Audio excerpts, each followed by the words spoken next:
Chào anh em, hôm nay mình trốn vợ chiến game Factorio với DLC mới ra lò mang tên PayA. Đối với anh em nào chưa biết, Factorio có bối cảnh khá thú vị. Mình bị rơi phi thuyền xuống một hành tinh xa lạ mang tên Nauvis, một nơi tràn ngập các khoáng sản nhưng cũng chẳng thiếu quái vật. Nhiệm vụ của mình là xây dựng căn cứ, chống chọi lũ quái vật và cuối cùng chế tạo tàu vũ trụ để thoát khỏi hành tinh này. Tuy nhiên, với bản PayA, hành trình không chỉ dừng lại ở việc rời khỏi hành tinh đầu tiên. Sau khi phóng tàu vũ trụ lên không gian, mình sẽ tiếp tục khám phá thêm 4 hành tinh mới, mỗi nơi đều tràn ngập tài nguyên quý giá nhưng cũng đầy rẫy những quái vật kỳ dị mà trước đây chưa từng thấy. Ở phần này, mình sẽ chơi theo một cách đơn giản nhất có thể, để anh em nào mới bắt đầu cũng có thể dễ dàng làm theo. Mình sẽ cố gắng giải thích thật chi tiết từng bước một, từ việc thu thập tài nguyên đến việc xây dựng các công trình đầu tiên. Giờ thì hãy cùng mình xem trong 1000 ngày qua, mình đã cày được những gì trong Factorio hay A nhé.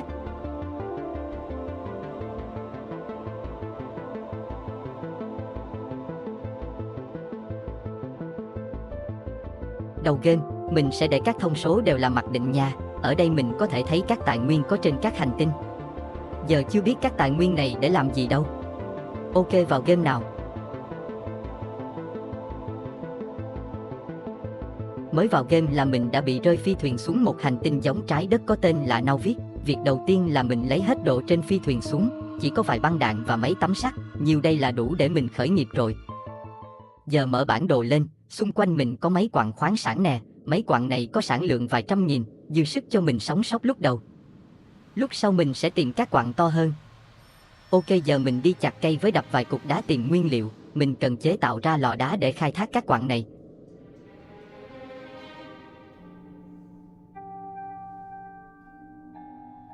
Với số đá vừa khai thác được mình cho chế tạo lò đá hết. Trong lúc đang chế tạo lò đá thì mình tranh thủ khai thác quặng sắt để chế tạo máy đào. Tiếp theo cho máy đào và lò đá nằm cạnh nhau để nó chế tạo tấm sắt. Khi mình vừa chế tạo được tấm sắt thì đã mở khóa được công nghệ điện hơi nước. Giờ mà chế tạo thêm tấm đồng là sẽ mở khóa được thêm công nghệ mạch xanh lá. Mình xây thêm mấy máy đào than để làm nhiên liệu.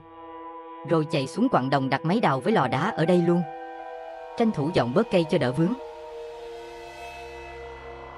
Ok, làm tấm đồng xong là mình đã mở khóa được công nghệ mạch xanh lá. Tuyệt vời. Tiếp theo mình sẽ xây dựng phòng nghiên cứu. Nó sẽ mở khóa được công nghệ gói khoa học tự động hóa.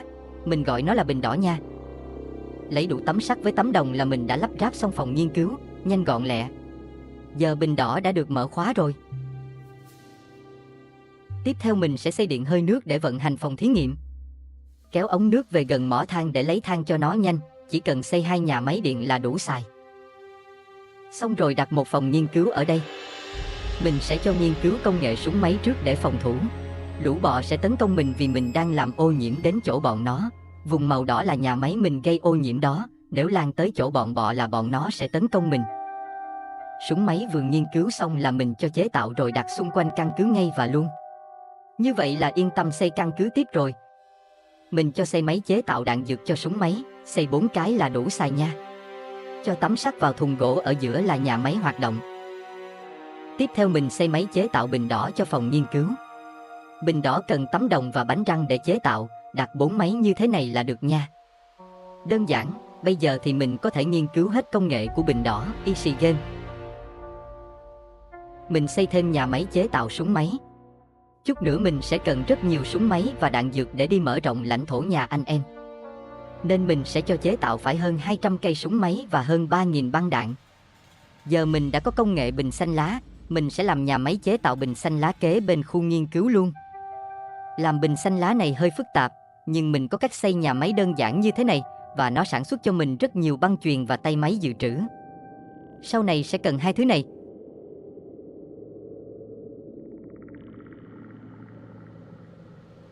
Mình đi diệt 2 ổ bọ gần nhà để tụi nó đừng có phá mình nữa. Ok Gecko. Bọn bọ này còn nhỏ, dễ diệt, chứ những cái ổ bọ ở xa hơn thì ổ bọn nó rất to và toàn những con bọ lớn. Diệt xong lũ bọ rồi thì mình về nhà, đặt mấy cái thùng chứa xuống làm cái kho ở đây. Mình cất những cái đồ cần thiết cho việc xây nhà máy lớn. Có lũ bọ ở đâu cứ tấn công mình suốt, nhưng có súng máy bảo vệ rồi nên không sao cả. mình cũng phải tìm và tiêu diệt luôn cái ổ bọ gần đây cho căn cứ được an toàn hơn, rồi mình cũng tranh thủ đi khám phá thế giới luôn. Giờ mình đã có cây súng móc câu rồi nên đi khám phá rất nhanh, không sợ bị lũ bọ bao vây. Cây súng móc câu mình đang dùng là bản móc mình cài thêm vào nha. Anh em nào đã coi mấy phần trước thấy mình có dùng cây súng này rồi đó.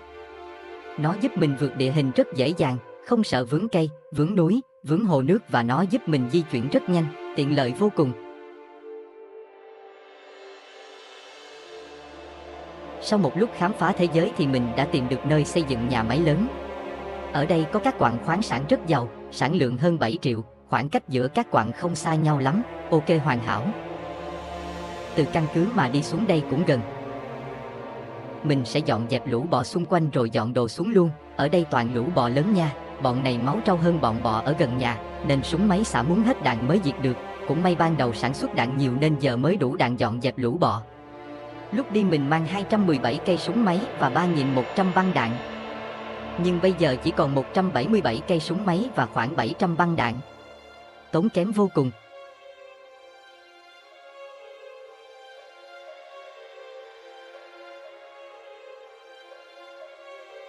Mình trở về căn cứ chuẩn bị cho cuộc di dời nhà máy. Sẽ cần rất nhiều lò đá, máy khai thác, nhà máy điện để vận hành một khu vực lớn. Ở căn cứ này mình vẫn tiếp tục duy trì việc sản xuất bình đỏ và bình xanh lá. Trong thời gian này mình sẽ nghiên cứu hết công nghệ của bình đỏ và bình xanh lá luôn. Trong khi đợi các công nghệ nghiên cứu xong thì mình sẽ đi xây tường đánh dấu lãnh thổ xung quanh khu vực mới. Việc xây tường có tác dụng ngăn lũ bọ vào làm tổ khi không có mình ở gần đây. Xây tường xong thì mình về lại căn cứ, lấy hết đồ đạc chuẩn bị dọn nhà.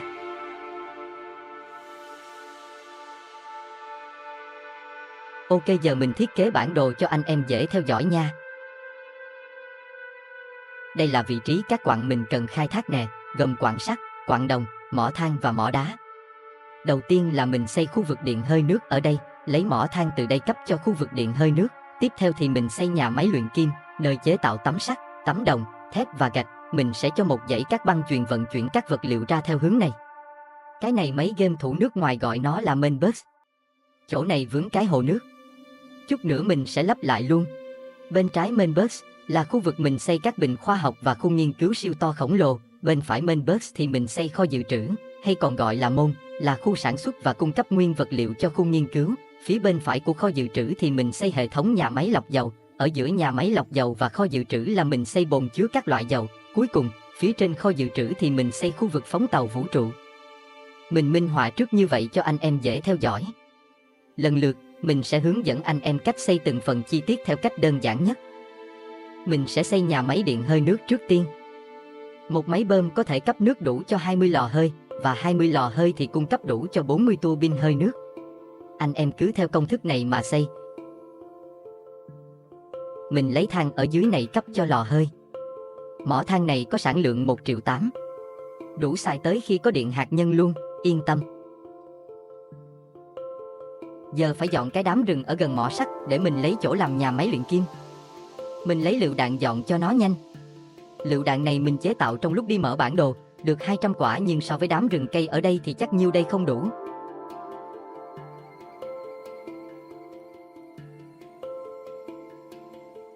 Dọn bớt cây rồi thì mình xây máy đào khai thác ở các quặng luôn.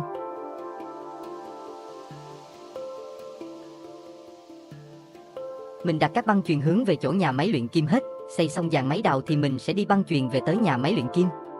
Băng chuyền này mình đã chuẩn bị từ lúc làm bình xanh lá, lúc đó mình có nói băng chuyền và tay máy vàng sẽ cần rất nhiều đó.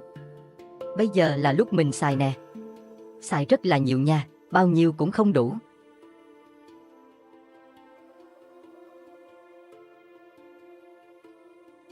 Sau bao nhiêu gian khổ kéo băng chuyền về giữa thì giờ mình xây nhà máy luyện kim được rồi. Mình xây một hàng 12 lò thép. Cách một ô mình xây một dãy băng chuyền, cách một ô nữa mình xây tiếp 12 lò thép như thế này. Máy tách để tách than và nguyên liệu ra hai len khá tiện dụng.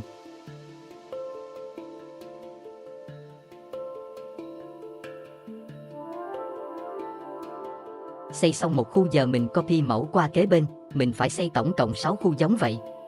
Xong mình sẽ xây nhà máy thép, nhà máy này phức tạp hơn một xíu, nó cần đến 4 dãy lò thép và số tay máy cũng tăng gấp đôi. Lúc đặt tay máy không để ý là lộn tung phèo. Nhà máy thép thì mình xây 2 khu thôi, sau này xây thêm thì nhờ robot xây dựng làm giùm cho khỏe. Đặt bản vẽ xong hết rồi, giờ chuẩn bị bắt tay vào xây nào. Số lượng lò thép và băng chuyền vàng mình chuẩn bị cũng chưa đủ, vừa xây vừa tự chế tạo thêm.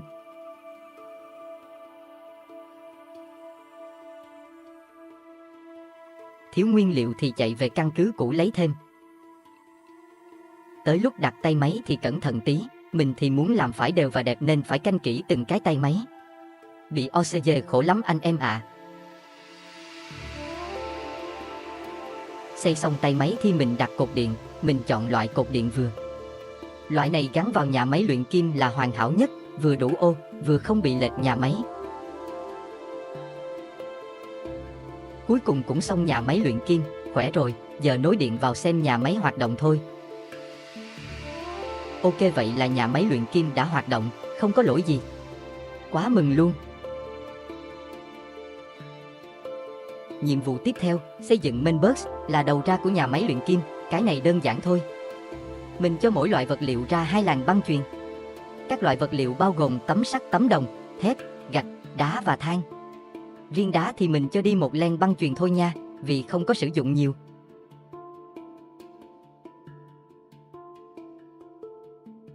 Mình sẽ đi các cột điện lớn theo hai bên main box để lấy điện cho các nhà máy phía trên.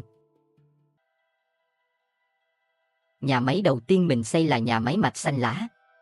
Cái mạch xanh lá này cần rất là nhiều, không bao giờ là đủ, nên khi xây anh em nhớ chừa chỗ để mở rộng cho sau này. Ở đây mình xây khoảng 14 máy làm mạch xanh lá, đủ xài trong giai đoạn đầu game. Sau này phải tăng gấp đôi. Ok, vậy là mạch xanh lá đã xong, mình cho ra main box luôn. Tiếp theo mình xây môn, mình gọi là kho dự trữ, chỗ này để chế tạo và lưu trữ những món đồ cần thiết của mình, như băng chuyền, tay máy, cột điện, máy lắp ráp, máy lọc dầu vân vân. Mình chừa khoảng cách đủ xa chỗ làm mạch xanh lá vì sau này kho dự trữ cũng cần mở rộng. Để đưa 2 vật liệu đi cùng 1 len băng chuyền thì mình làm như thế này. Ví dụ như tấm sắt đi, mình đặt máy tách dưới băng chuyền ngầm là tấm sắt sẽ đi một bên băng chuyền. Sang tấm đồng thì mình cho đi phía trên băng chuyền ngầm là tấm đồng sẽ đi vào bên còn lại của băng chuyền. Mình xây 2 dãy máy lắp ráp, ở giữa là 3 len băng chuyền. Băng chuyền này mình sẽ vận chuyển 5 món vật liệu vào bao gồm tấm sắt, tấm đồng, thép, mạch xanh lá và bánh răng.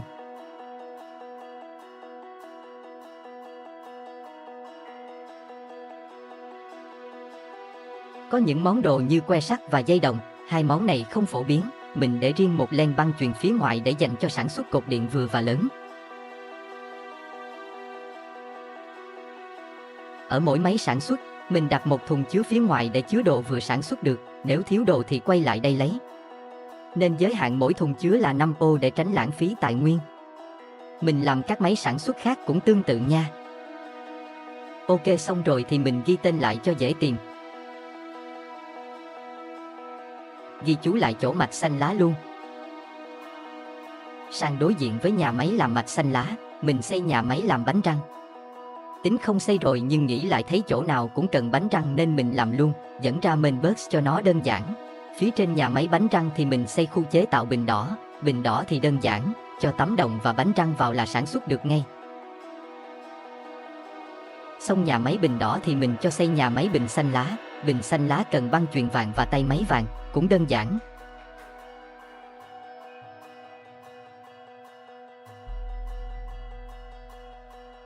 Mỗi khu mình đều có ghi tên lại hết để sau này mình quay lại tìm cho dễ.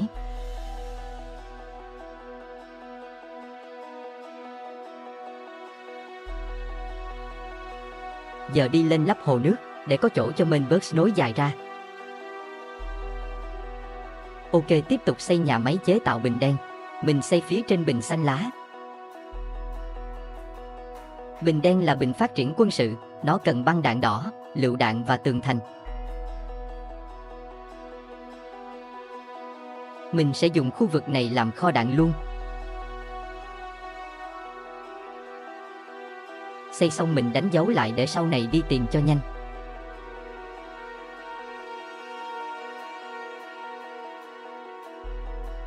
Trông cũng ổn rồi đó. Giờ mình ra phía bên trái của khu bình đen mình sẽ xây khu nghiên cứu siêu to khổng lồ. Tầm 50 nhà nghiên cứu là đủ dùng rồi, xây xong khu nghiên cứu là mình cho nghiên cứu các công nghệ của Bình Đen ngay và luôn.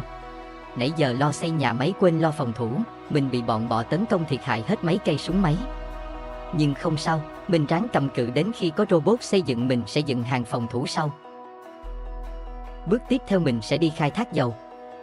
Mỏ dầu gần khu vực này không có mỏ nào có sản lượng lớn cả, mình sẽ tìm thêm các mỏ dầu khác sau. Có dầu mình mới nghiên cứu được công nghệ bình xanh dương. Xây các máy hút dầu xong mình cho xây tàu hỏa chở dầu về căn cứ. Khi dầu đã về tới căn cứ, mình cho dầu vào các máy lọc dầu tạo ra dầu thô. Mình cho dựng khoảng 10 bồn chứa dầu thô gần kho dự trữ.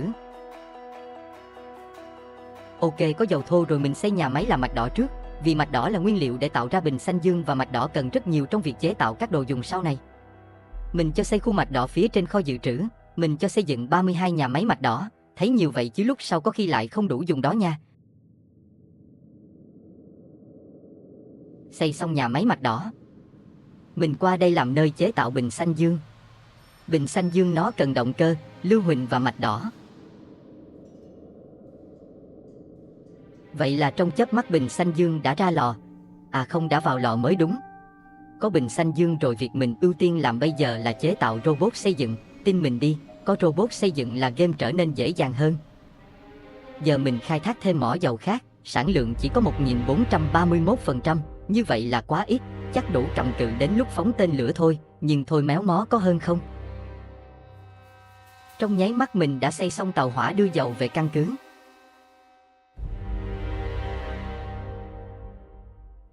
Bây giờ mình sẽ xây dựng hệ thống lọc dầu tiên tiến. Có hệ thống này mình mới đủ điều kiện chế tạo được robot xây dựng. Nói thiệt chứ nếu giờ mà có robot xây dựng mình cho nó tự xây cái hệ thống lọc dầu này rồi, hệ thống này xây vừa mỏi tay vừa mỏi mắt, xây xong là bye bye cái não luôn. Ok, vậy là mình đã có dầu nhẹ và dầu nhờn, chỉ còn thiếu axit sulfuric nữa thôi là xong hệ thống lọc dầu. Mình xây nhà máy axit sulfuric ngay dưới các bồn chứa, ở đây không ảnh hưởng đến ai. Vậy là nhà máy axit sulfuric đã hoạt động. Mình dẫn vào bồn chứa luôn. Mình đã đủ dầu rồi nha anh em. Chuẩn bị đi chế tạo robot xây dựng nào. Đầu tiên mình phải chế tạo pin. Nó cần axit sulfuric, tấm đồng và tấm sắt, rất đơn giản. Pin được dùng rất nhiều trong việc chế tạo robot xây dựng và robot vận tải, nên mình xây hẳn 28 nhà máy pin. Chơi lớn luôn. Tiếp theo mình xây nhà máy động cơ điện, xây phía trên nhà máy pin luôn. Nhà máy động cơ điện này nó cần quá nhiều động cơ, biết vậy nãy mình xây luôn một khu chuyên sản xuất động cơ rồi. Giờ xây phía trên này cũng được, đi băng chuyền nó hơi ngược một tí chứ biết sao giờ. Ok, giờ nối cái ống dầu vào nửa nhà máy động cơ điện đã hoạt động. Tiếp theo mình xây nhà máy khoan robot bay. Đây là vật liệu cuối cùng để chế tạo được robot xây dựng đó anh em, mừng ghê. Trong chớp mắt, khoan robot bay đã ra lò rồi nha. Mình sắp có robot xây dựng. Và mình cho hai nhà máy đầu hàng này chế tạo robot xây dựng và robot vận tải. À quên mất, mình chưa có áo giáp để vận hành robot. Đi chế một cái áo giáp mặc vào thôi. 1 phút 30 giây là có ngay cái áo giáp mô đun. Cho hai khoang robot vào áo giáp thì robot mới hoạt động được. Áo giáp này hơi lõ, chứa được ít đồ, chút nữa mình làm áo giáp xịn hơn. Có robot, rồi mình đi mở rộng các nhà máy đã trở nên dễ dàng hơn. Chỉ cần copy paste là mọi việc có robot lo hết, quá sung sướng. Tiếp theo mình sẽ xây dựng nhà máy làm mạch xanh dương. Nhà máy này không khó làm nhưng nó tốn rất nhiều vật liệu, phải phân chia băng chuyền hợp lý.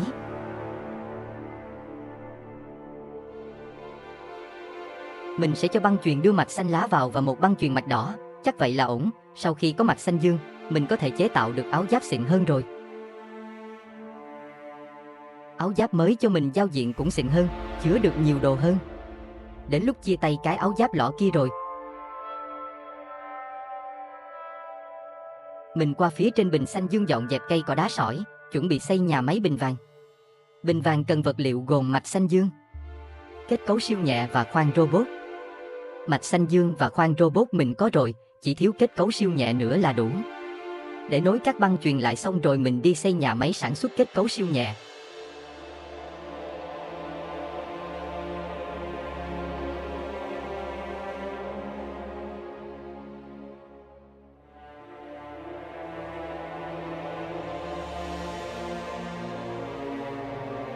Ok, đi xây nhà máy kết cấu siêu nhẹ phía trên mạch xanh dương nào. Kết cấu siêu nhẹ nó cần nhựa, tấm đồng và thép, quá dễ, mấy thứ đó mình có sẵn. Cái kết cấu siêu nhẹ này mình xây hơn 40 máy sản xuất, vì nó là vật liệu để chế tạo tên lửa đi lên không gian.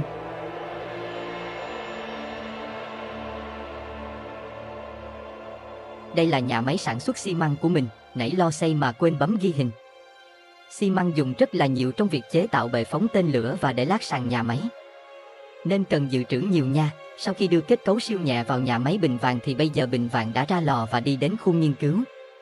Mình sẽ cho nghiên cứu hết công nghệ của bình vàng luôn.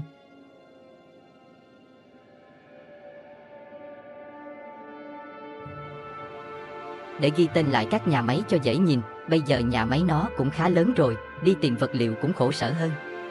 Nhưng không sao, sắp tới mình sẽ có công nghệ hệ thống vận tải, bọn robot sẽ vận chuyển cho mình tất cả mọi thứ. Bây giờ mình đi đặt các trạm robot dọc theo main bus luôn. Sau này có công nghệ hệ thống vận tải rồi thì gọi robot đi lấy đồ rất nhanh. Mình lên chỗ trên bình vàng xây nhà máy sản xuất bình tím. Bình tím nó cần đường ray, lò điện và mô đun năng suất, toàn những thứ mình chưa có. Lò điện và đường ray thì dễ rồi.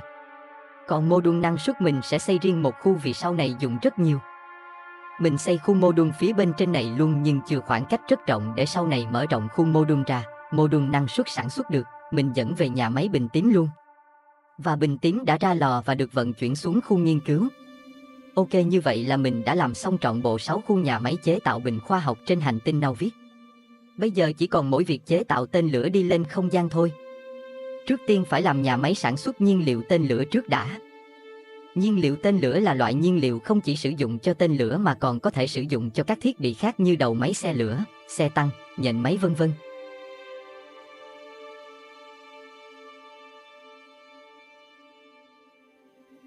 Ok, vậy là mình đã có nhiên liệu tên lửa. Xây thêm một khu giống như vậy nữa để dự trữ nhiều hơn. Nhờ có nhiên liệu tên lửa mà cái Jetpack của mình đã dùng được.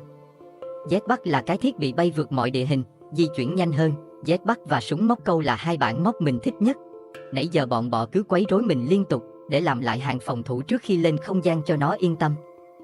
Có robot xây dựng nên việc dựng hàng phòng thủ không mất quá nhiều thời gian nữa. À quên, chưa nói dây điện ra đây. Đi dây điện thì 1 phút 30 giây là xong ấy mà. Nối điện chỗ này nữa là xong.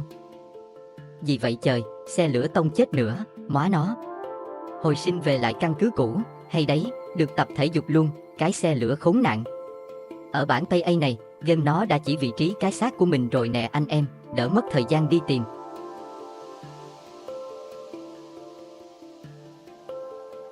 Rồi nhặt xác lại làm việc tiếp thôi, né cái xe lửa này ra. Lắp cái cục điện vào là chỗ súng phòng thủ đã có điện. Ok, đi dựng súng máy tiếp nào. Phía ngoài tường thành thì mình xây răng rồng, đảm bảo an toàn cho súng máy.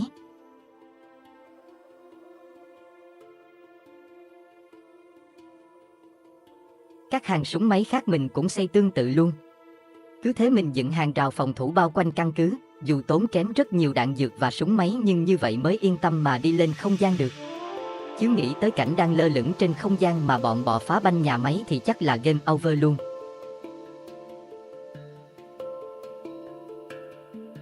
Xây xong hàng rào phòng thủ, mình về xây khu sản xuất mô đun. Mô đun có 4 loại.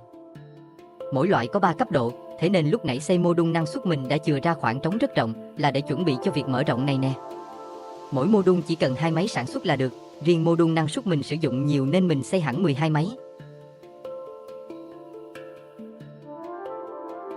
Mình về kho dự trữ, giờ mình đã đủ vật liệu để sản xuất băng chuyền cấp 3 và tay máy cấp 3 rồi. Chuẩn bị sản xuất và thay hết cả dãy băng chuyền. Làm băng chuyền cấp 3 chỉ cần bánh răng, băng chuyền cấp 2 là băng chuyền đỏ và dầu xanh.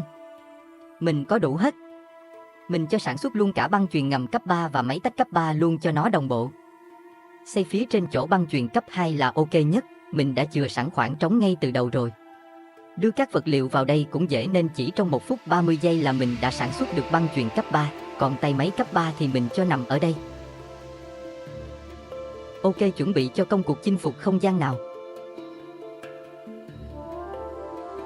Đầu tiên mình sẽ chế tạo một trạm không gian.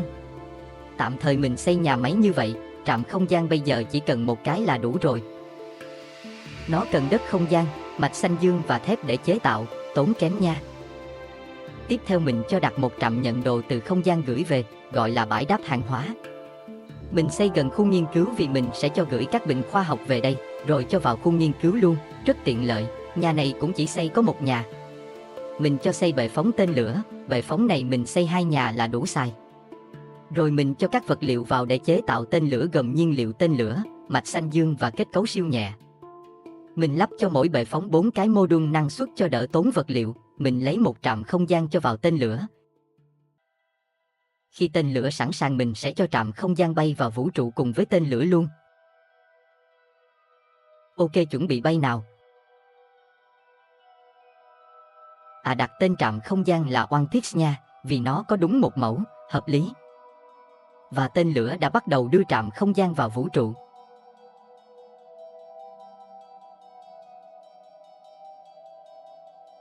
Giờ mình mở bản đồ lên, bấm vào đây mình sẽ thấy được trạm không gian của mình. Đó, nó chỉ có đúng một mẫu như vậy đó.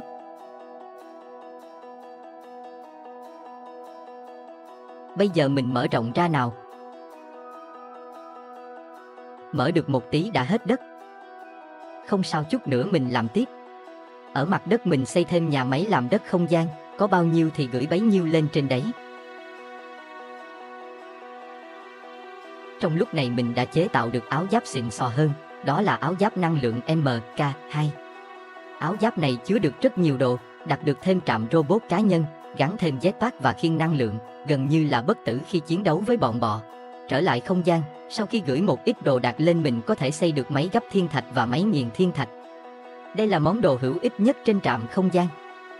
Mình chưa mang máy tắm pin mặt trời lên đó nên máy chưa thể hoạt động.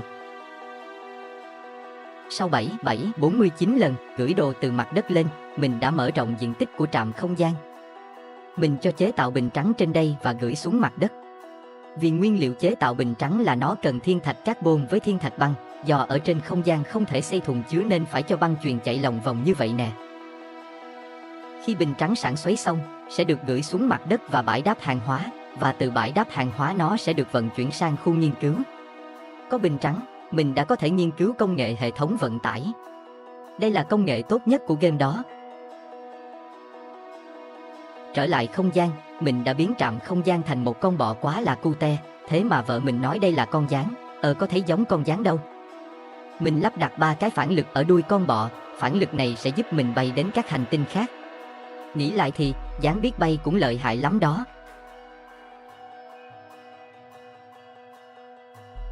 Đây là thông tin các hành tinh nè anh em, hành tinh Fugora có những cơn gió khô hạn với các cơn bão điện từ, có đại dương dầu mỏ. Có dầu là ngon rồi. Ok, hành tinh tiếp theo, hành tinh Gleba có những đầm lầy ẩm ướt và sâu thẳm, các dãy núi trải dài và đất đai màu mỡ, giàu chất dinh dưỡng. Của game này cũng có trồng trọt nấu ăn hả?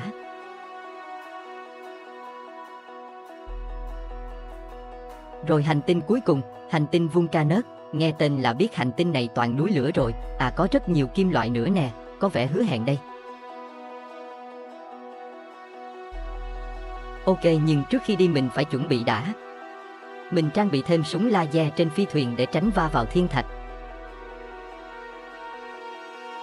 Ở mặt đất, mình đi càn quét lũ bọ, mở rộng thêm lãnh thổ. Khu vực phía dưới nhà máy có một quặng urani cực lớn và cũng có một tổ bọ lớn cực ở đây. Mình nhanh chóng tiêu diệt lũ bọ và chiếm quyền kiểm soát. Quặng urani này khá lớn, sản lượng đến 8,3 triệu. Thơm phức. Mình để dành đó. Mình sẽ chỉ anh em một mẹo đặt súng máy gài đạn sẵn mà không dùng mod. Cái này là tính năng của game. Đầu tiên, mình cần đứng xa tầm hoạt động của các trạm robot, và mình cũng tắt trạm robot xây dựng cá nhân luôn. Ok, mình mở bản đồ lên, zoom xuống chỗ mình đứng, mở hành trang lấy súng máy đặt xuống.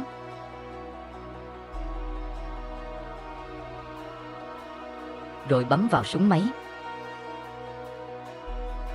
Chọn băng đạn đưa vào súng máy. Muốn để bao nhiêu đạn cũng được. Xong rồi mình sẽ thấy dưới đít súng máy có hình băng đạn là được rồi đó. Mình copy ra, đặt các vị trí mình chọn. Bây giờ mình mở cho trạm robot cá nhân hoạt động lại. Robot nó đặt súng và đạn vào súng giùm mình luôn, đúng số lượng mà mình cài đặt. Anh em thấy ok hết chưa? Không cần dùng mod cài đạn sẵn vào súng máy nữa nha. Bây giờ mình chuẩn bị bước lên trạm vũ trụ, tên lửa nó yêu cầu mình bỏ lại hết đồ đạc, chỉ được mang áo giáp và súng thôi. Ok men.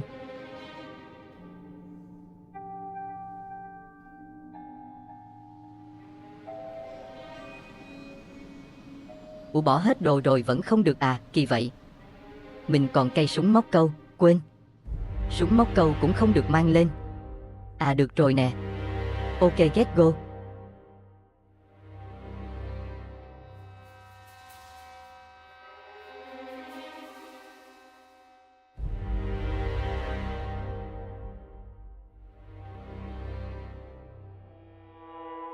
Và mình đã ở trên trạm không gian con bọ, muốn đến các hành tinh khác thì mình chỉnh ở đây. Chả biết chọn hành tinh nào, mình chọn bừa hành tinh Fugora đi, hành tinh mà có bảo điện từ rồi đại dương dầu gì đó. Xong. Bấm vào đây để xuất phát. Phi thuyền con bọ đã bắt đầu bay. Bạn theo dõi hành trình ở phía bên này.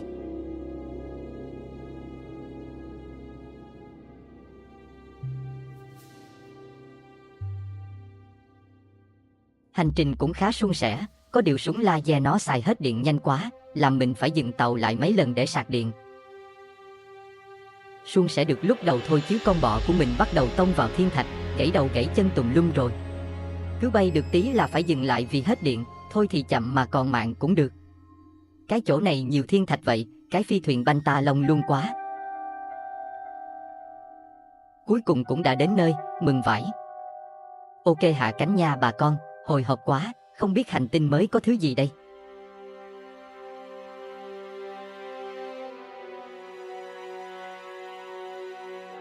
Hành tinh Fugora chào đón mình với những cơn bão điện từ dữ dội, gần chỗ mình hạ cánh nó có một cây cột thu lôi nên mình an toàn trong khu vực này.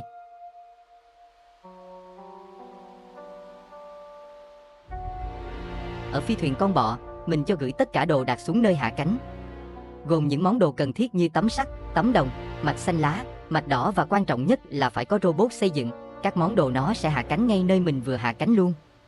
Khi mà mình chưa có bãi đáp hàng hóa thì đồ đạc mặc định nó sẽ hạ cánh ở đây. Nhanh chóng nhặt hết số đồ đạc và chuẩn bị xuất phát thôi.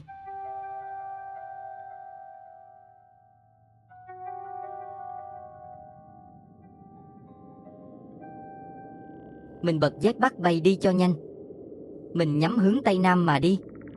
Mặc kệ cơn bão. Đi được một đoạn mình phát hiện ra tàn tích của một nền văn minh.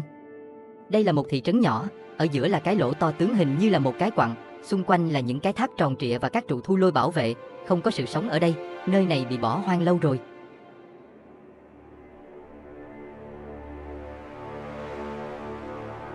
Gần đó cũng có những tàn tích tương tự, cho thấy dân cư nơi đây rất phát triển. Mình tiếp tục đi tìm kiếm thêm xung quanh, bất chấp cơn bão đang hoành hành.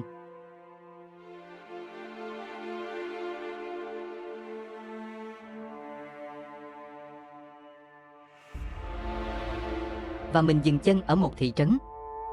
Nơi này cũng bị bỏ hoang như những chỗ khác. Nhưng diện tích ở đây khá lớn, mình sẽ cắm trại ở đây và lên kế hoạch xây dựng nhà máy. Mình đứng ở đây nè. Xem trên bản đồ thì mình đã mở rộng được một khu vực rộng lớn.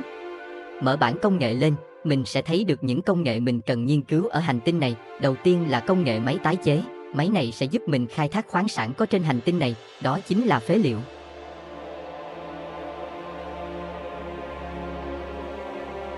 Công nghệ tiếp theo tên là Homium, đây là tài nguyên mà mình cần nghiên cứu ở hành tinh này.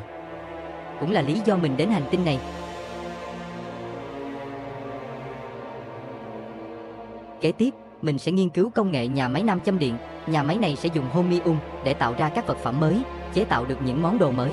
Và sau khi có được những món đồ mới mình sẽ nghiên cứu được bình khoa học nam châm điện. Mình gọi nó là bình hồng cho dễ nhớ. Bình hồng sẽ giúp mình nghiên cứu được các công nghệ bá đạo như là pin sạc MK3 nè, khiên năng lượng MK2 nè, và cả Mech Armor, bộ áo giáp xịn nhất game. Và mình phát hiện ra ở bản công nghệ này có để tên một hành tinh bí ẩn mang tên Aquilo. Để đến được hành tinh này thì mình phải có đủ tất cả các bình khoa học của tất cả các hành tinh. Ái chà chà, một hành trình dài nha. Đầu tiên, mình sẽ khai thác quặng ở hướng đông nam. Bay tí là tới, nãy đi đến đây là mình đã thấy cái quặng này rồi. Là ở đây nè, khai thác thôi. Đắp vài phát là xong ấy mà. Vừa đập xong là mình đã nghiên cứu được máy tái chế luôn, mình chỉ cần công nghệ đó thôi. Giờ về lại khu đất bên này. Đây là một khu vực rộng lớn, mình sẽ set up như thế này.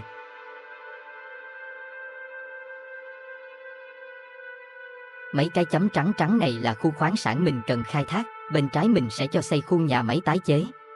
Bên dưới khu tái chế là kho dự trữ, giống ở hành tinh Nauvis, kế bên phải kho dự trữ là mình xây một khu chế tạo module, ở đây mình sẽ cho chế tạo module chất lượng. Kế bên trái kho dự trữ thì mình xây hệ thống lọc dầu cực lớn. Vì bề mặt của hành tinh này toàn dầu nặng, khai thác thoải mái. Phía trên hệ thống lọc dầu thì mình cho xây khu vực sản xuất holmium, vật liệu đặc biệt của hành tinh này.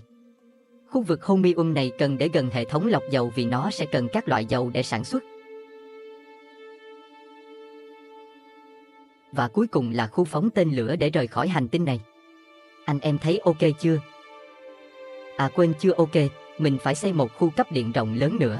Mình sẽ dùng các cột thu lôi và ắc quy để dự trữ và cung cấp điện cho toàn bộ nhà máy. Như vậy là xong. Sau khi phân bố từng khu vực, mình bắt đầu xây dựng.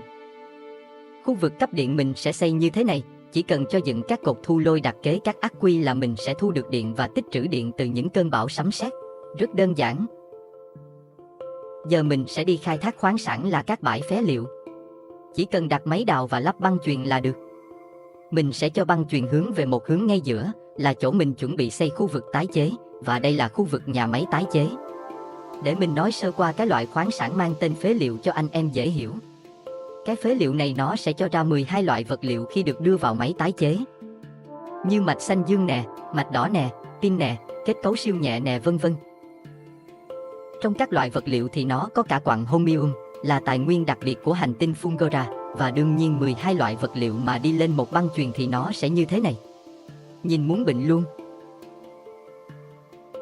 A few moments later. Sau 7749 lần đập đi xây lại thì cuối cùng mình đã xây dựng được hệ thống phân loại vật liệu. Mình chỉ cần dùng máy tách để phân ra từng loại vật liệu và những vật liệu đó sẽ được đưa vào thùng dự trữ.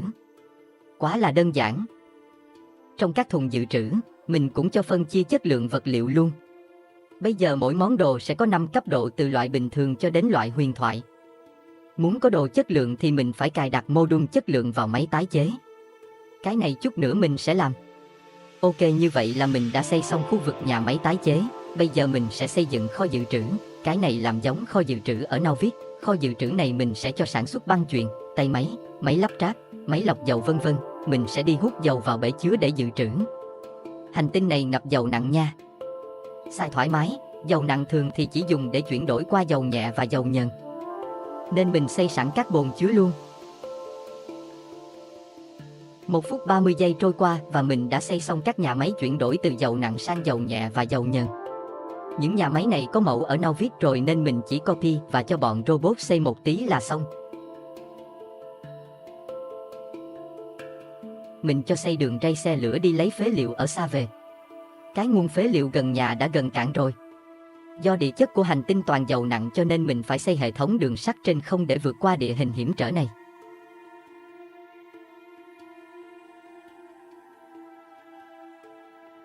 Nhanh chóng mình đã xây xong hệ thống xe lửa vận chuyển và dàn máy đào phế liệu. Khu vực này mình cho xây cột thu lôi và ắc quy để dùng điện riêng với căn cứ. Và chuyến xe lửa đầu tiên chở phế liệu đã về đến căn cứ. Ok, xong việc nha. Theo bản thiết kế thì công việc kế tiếp mình xây nhà máy sản xuất module chất lượng, kế bên kho dự trữ. Mình cũng copy mẫu từ hành tinh Nauvis mang sang đây luôn, nhanh gọn lẹ. Sau khi cho sản xuất module chất lượng thì mình đã phát hiện mình mắc sai lầm nghiêm trọng. Các máy tái chế đã được cài đặt module chất lượng giúp cho chúng tạo ra những món vật liệu có cấp độ cao hơn. Sai lầm đầu tiên mà mình phát hiện đó chính là các tay máy này đã đưa toàn bộ vật liệu vào cùng một thùng chứa, dẫn đến việc đồ chất lượng xen lẫn đồ bình thường, là mình khá rối mắt và không biết làm sao để sửa luôn. Hay già, khốn khổ rồi đây. Như mình đã nói, Đây chỉ mới là sai lầm đầu tiên.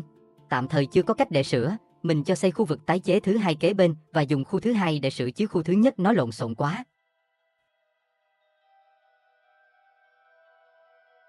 Trong chớp mắt, khu vực tái chế thứ hai đã xong và mình đã tìm ra nguyên nhân làm tay máy gấp vật liệu lộn xộn. Do mình chưa set up các tay máy lấy đồ cấp 1, nên nó lấy tất cả đồ mọi cấp độ. Là mấy cái tay máy có một hột trắng như vậy nè, nãy mình chưa set up, giờ mới chỉnh lại đó, còn đống đồ bị nó gấp lộn xộn thì lát mình xử lý. Khu tái chế đã xong. Ok, giờ mình nói về sai lầm thứ hai của mình. Những món đồ cấp 2 thì nó sẽ cần tất cả nguyên liệu đều là cấp 2 hết.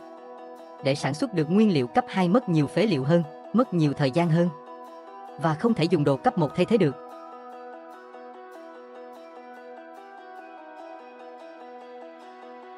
Nên mình quyết định sẽ tháo dỡ các module chất lượng ra hết, thay thế bằng module tốc độ và dùng toàn đồ chất lượng cấp 1 thôi. Và anh em nào thắc mắc đồ cấp độ 1, 2, 3, 4, 5 nó có gì khác nhau thì anh em dí chuột vào một món đồ bất kỳ. Bấm giữ Alt rồi bấm chuột trái thì nó sẽ hiện lên cái bảng Factoriopedia. Nó sẽ hiện thông số của đồ vật anh em chọn. Dí chuột vào cái dấu chấm nhỏ này, nó sẽ hiện thông tin tác dụng đồ cấp 1 đến cấp 5, chẳng hạn như tốc độ chế tạo của máy lắp ráp nè, cấp bình thường chỉ có 1.25, cấp cực phẩm là 3125.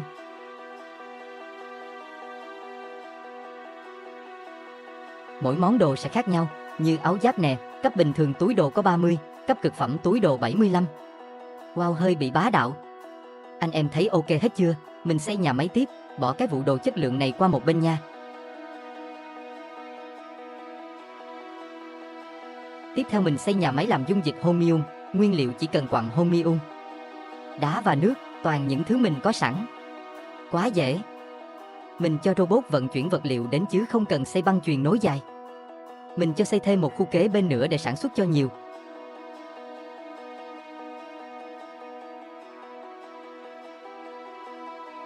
Ở khu lọc dầu, mình cho xây nhà máy chế tạo khoang robot, để chế tạo thêm nhiều robot vận tải. Dầu và điện ở đây xài thoải mái nên vô tư đi.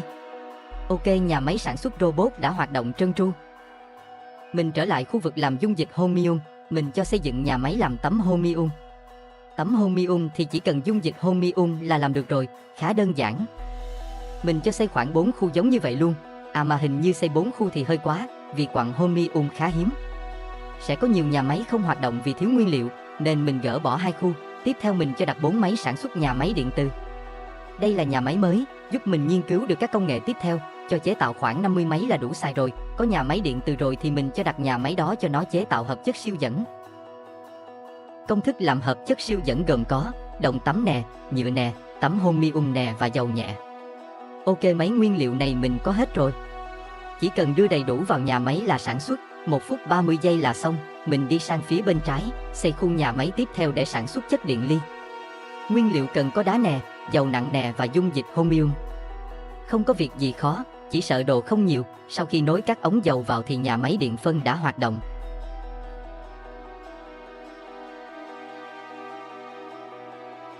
Lên phía trên một tí, mình xây tiếp nhà máy chế tạo siêu tụ điện. Siêu tụ điện này cần 5 loại nguyên liệu gồm pin nè, mạch xanh lá nè, tấm Homium nè, hợp chất siêu dẫn nè và chất điện li. Nhiều phết. Cũng may mình đã chuẩn bị đủ. Cố lên, chỉ cần sản xuất được siêu tụ điện là mình có thể chế tạo được bình khoa học đặc biệt rồi. Siêu tụ điện đã ra lò, giờ mình đã có thể chế tạo được bình khoa học nam châm điện. Mình gọi nó là bình hồng cho dễ nhớ nha.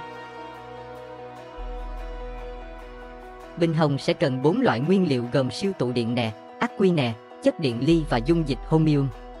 Ok men, đơn giản như bánh tráng trảng bàn. Trong chớp mắt, bình hồng đã ra lò. Như vậy là mình đã xong nhiệm vụ trên hành tinh Fulgora rồi.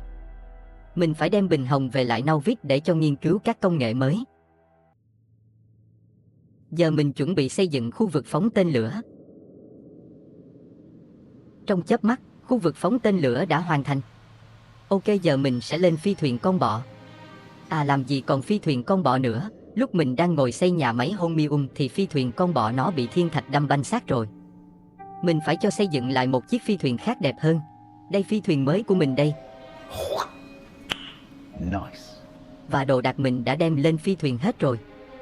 Mang nhiêu đây về là đủ xài. Ok, lên phi thuyền thôi, về với đất mẹ, về với bọn bọ.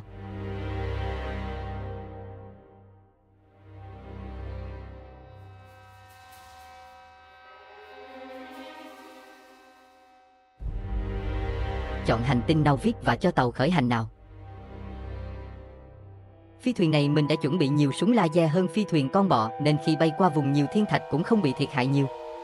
Dù vậy mình cũng phải dừng lại mấy lần để sạc điện, rút kinh nghiệm từ phi thuyền con bọ. Lần này mình còn mang theo rất nhiều gói sửa chữa và đất không gian, nên phi thuyền mới không bị sứt mẻ, què giò như con bọ.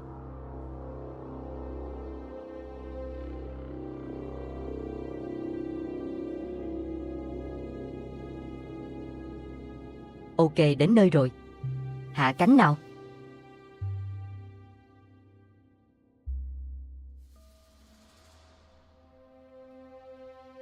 Ôi về nhà rồi, nhớ quá đi thôi.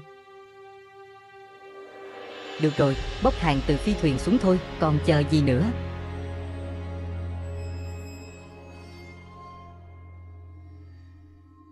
Hàng hóa nó sẽ được gửi thẳng xuống bãi đáp ở đây. Việc đầu tiên là mình phải xây lại trạm không gian cho sản xuất bình trắng. Trạm không gian thì mình đã xây sẵn rồi. Đây là trạm không gian Android. Trạm không gian này mình chỉ cho mỗi nhiệm vụ sản xuất bình trắng, không cần bay đi đâu cả, nên không cần trang bị súng laser. Mình cho xây 16 máy làm bình trắng là đủ xài. Băng chuyền thì cho chạy thành vòng tròn. Cho anh em nào hay quên, thì ở trên không gian không sử dụng thùng chứa được nên phải dùng băng chuyền đi vòng tròn như thế này. Và những chiếc bình trắng đã được gửi xuống mặt đất. Đi thẳng đến khu nghiên cứu. Ok, chuẩn bị nghiên cứu các công nghệ đặc biệt từ hành tinh Fulgora nào. Công nghệ đầu tiên mình nghiên cứu đương nhiên là cái áo giáp xịn nhất game, Med Armor. Nguyên liệu mình có đủ cả. Chờ 1 phút 30 giây là có nha. Ái chà chà, mình thành robot luôn rồi, hiện đại quá. Túi đồ bự tổ chảng luôn. Thế này thì làm gì còn đối thủ nữa. Áo giáp này chạy vượt mọi địa hình luôn nè, tuyệt vời.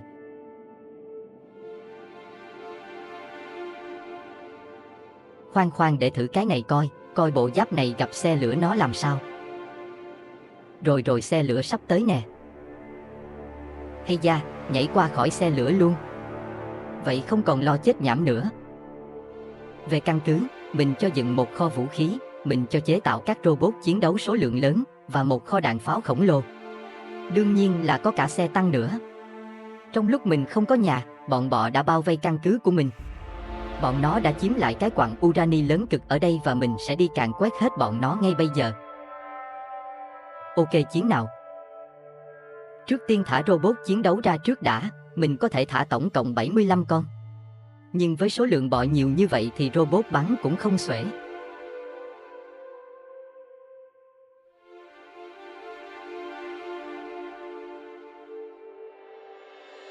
Và mình đã chiếm lại được cái quặng urani khổng lồ. Nhưng mình phải dọn hết bọn bọ xung quanh nữa, không thì bọn nó làm tổ lại nhanh lắm. Mình thấy những con bọ đã có những con màu xanh lá cây, bọn nó là những con behemoth, cấp độ tiến hóa cuối cùng, máu trâu nhất, sát thương cao nhất, do mình để tụi nó tự do phát triển lâu quá đó mà. Đến đoạn này, xe tăng đã bị bọn bọ phá hủy, nhưng không sao, mình đang mặc áo giáp mạnh nhất game mà, không có gì phải lo.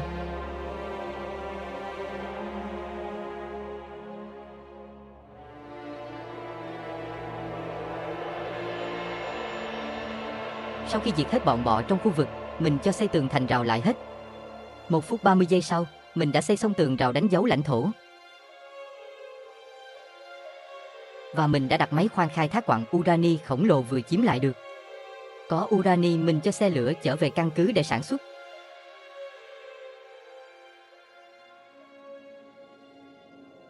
Và đây chính là nhà máy sản xuất urani siêu to khổng lồ. Có urani mình sẽ sản xuất được bom nguyên tử, nhưng mà hơi bị tốn kém đó nha. Cũng nhờ có urani mình xây dựng nhà máy điện hạt nhân, cho sản lượng điện gấp 15 lần so với điện mặt trời. Cũng nhờ có điện hạt nhân, mình nâng cấp hàng phòng thủ từ súng máy sang súng laser toàn bộ, đảm bảo an toàn tuyệt đối. Thế bây giờ mình nên đi hành tinh nào tiếp theo nhỉ? Hành tinh Le3 cho mình các công nghệ sinh học, tên lửa tầm xa, mô đun năng suất cấp 3 vân vân, còn hành tinh Vulcanus thì cho mình công nghệ pháo binh, băng chuyền xanh lá cây, là băng chuyền nhanh nhất với bom phá núi. Ồ, bom phá núi là thứ mình cần đây. Mình sẽ đi hành tinh núi lửa Vulcanus trước. Ok, quyết định vậy đi, cứ thế mà làm.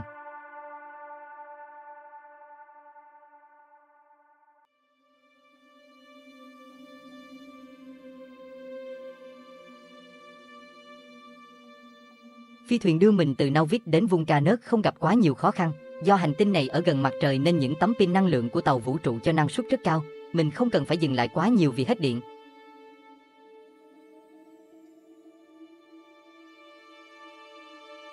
Đến nơi rồi, hạ cánh nào.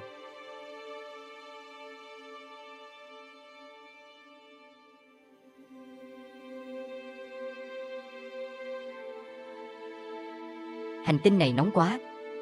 Xung quanh thì toàn nham thạch, làm sao có thể sinh sống ở đây được. À mà khoan đã, sinh vật quái dị gì đây, chắc nó không cắn mình đâu nhỉ, thôi thì cứ tránh nó ra cho chắc. Mình cho dựng một bãi đáp hàng hóa rồi lập tức đi khám phá xung quanh. Chủ yếu để xem các khoáng sản nằm ở đâu và các loại khoáng sản này là gì. Mình cũng tìm vùng đất rộng rãi để đặt nhà máy nữa. Nhưng địa chất hành tinh này gồ ghề quá, khó mà tìm được một chỗ bằng phẳng rộng rãi. Về lại bãi đáp hàng hóa, mình cho gửi tất cả đồ đạc trên phi thuyền xuống. Mình đã chuẩn bị một vài món thiết yếu như tấm đồng, tấm sắt, mạch điện tử, giàn khoan, súng máy, vân vân.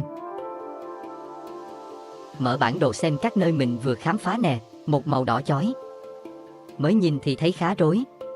Nhìn lâu thì lại không nói nên lời. Mình mở bản công nghệ lên để biết nên làm gì tiếp theo. Để xem nào, đầu tiên là công nghệ xử lý canxit. Mình chỉ cần đi khai thác quặng canxit là có công nghệ này. Sau đó mình sẽ học được kỹ thuật hóa lỏng than, trung hòa axit sulfuric.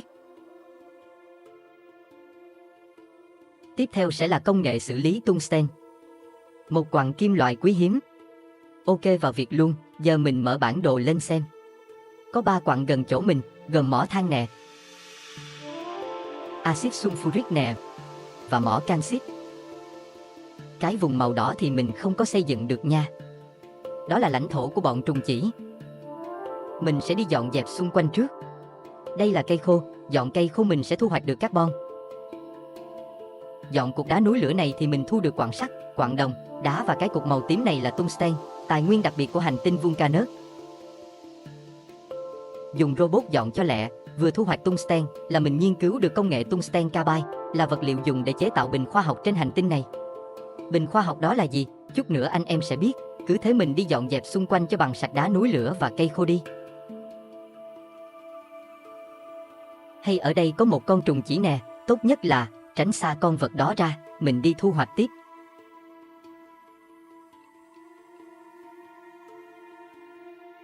Thu hoạch gần đầy túi rồi mình về lại bãi đáp hàng hóa. Ở đây cho đặt các thùng chứa hàng xuống làm kho chứa luôn. Mình lấy bãi đáp này làm trung tâm của nhà máy. Như thường lệ giờ là lúc mình lên bản vẽ quy hoạch nhà máy cho anh em dễ hình dung cách xây dựng của mình. Đây là bãi đáp hàng hóa của mình. Còn đây là vị trí 3 quặng tài nguyên gần nhà. Đầu tiên là hệ thống điện mặt trời bên trên mỏ than. Hành tinh này gần mặt trời nên sản lượng điện mặt trời tăng 300% so với hành tinh Nauvis, mình nên tận dụng nó. Tiếp theo là mình cho khai thác quặng axit sulfuric. Mình dùng máy hút dầu để khai thác nha, rồi mình cho dẫn axit về bồn chứa ở đây. Chỗ này sẽ chứa tất cả các loại dầu. Mình gọi nó là kho chứa dầu. Phía trên kho chứa dầu mình sẽ xây hệ thống lọc dầu, từ axit sulfuric mình sẽ lọc ra được các loại dầu khác. Kế bên trái mỏ than mình xây kho dự trữ, cái này chắc anh em ai cũng biết rồi ha. Kế bên phải mỏ than mình xây khu chế tạo tungsten, khu này mình xây nhỏ thôi, 12 nhà máy là đủ xài. Mình sẽ mở rộng ra khu vực của bọn đông trùng hạ thảo bên dưới này để xây các khu như pin, mạch xanh dương, mạch đỏ, robot vân vân. À quên, mình còn xây nhà máy làm mạch xanh lá ở đây nữa. Vậy khu ở giữa này mình xây gì đây? Mình sẽ cho xây lò rèn tại khu vực này, mình sẽ cần rất nhiều không gian để xây lò rèn vì nó sẽ chế tạo ra hầu hết các nguyên liệu thiết yếu trong sản xuất như tấm sắt nè, tấm đồng nè, thép, bánh răng vân vân.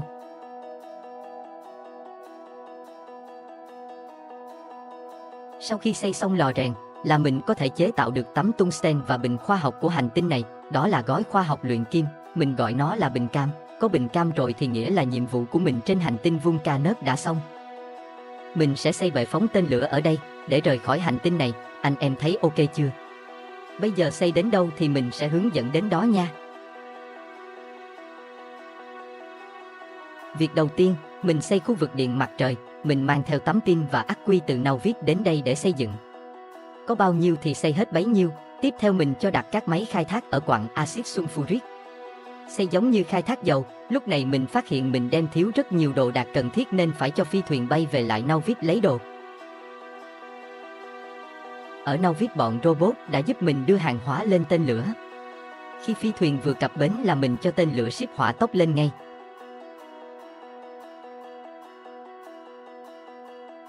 Trong lúc chờ đợi shipper thì mình chán quá nên đi phá bọn đông trùng hạ thảo một tí. Lúc nó tức giận thì nó bò nhanh hơn, giỡn xíu mà cọc vậy bạn. Khi mình móc lốp bên hông thì nó lại cho phun nham thạch lên phá súng máy của mình. Sao mà lợi hại quá vậy? Giờ bắn sau đuôi xem thế nào, nham thạch phá hết súng mình rồi. Thôi chạy, không chơi nữa. Lúc mình vừa về đến căn cứ thì phi thuyền ship hàng đã cập bến nên mình đã đủ đồ xây khu lọc dầu. Nhà máy lọc dầu thì mình xây từ phải qua trái. Đầu tiên là tập hợp các nhà máy chuyển hóa axit sulfuric sang dầu nặng. Có dầu nặng, mình xây một dãy nhà máy chuyển từ dầu nặng sang dầu nhờn. Từ dầu nhờn, mình tiếp tục xây nhà máy cho chuyển thành nước. Có nước và dầu nặng, mình xây dãy nhà máy cuối cùng chuyển thành dầu nhẹ. Đơn giản dễ hiểu.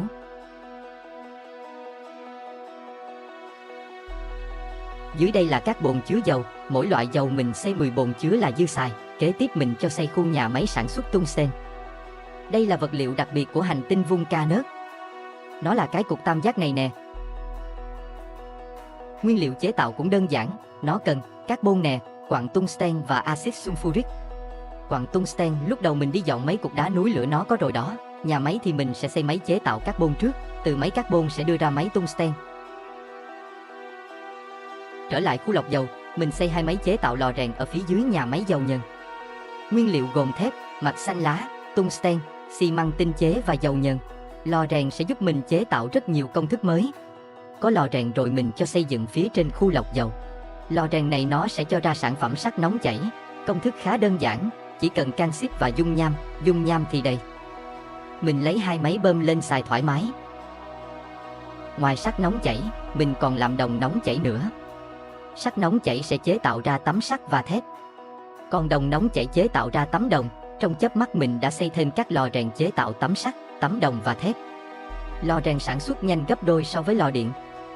Tuy nhiên lò rèn chỉ sử dụng dung nham để chế tạo nên chỉ sử dụng được trên hành tinh Vulcanus này thôi. Có tấm đồng tấm sắt rồi mình cho xây kho dự trữ, mạch xanh lá và kho đạn. Quên vẽ kho đạn vào bản đồ rồi. Mấy khu nhà máy này mình copy từ Nauvis sang nên xây dựng khá nhanh. Mình làm kho đạn là để dành cho việc đi tiêu diệt cái bọn đông trùng hạ thảo, mở rộng lãnh thổ căn cứ. Nói xong là đi liền, mình đi tìm một con gần nhà và set up một ổ súng máy phục kích con trùng. Để chạy ra kêu nó vào chơi. Ui, nó thấy mình rồi, chạy nhanh nào. Vậy là, xong một con, khá dễ dàng, thân xác bọn nó toàn là kim loại tungsten, hèn chi cứng thế. Xem trên bản đồ thì mình thấy mình mở được một khu vực rồi nè.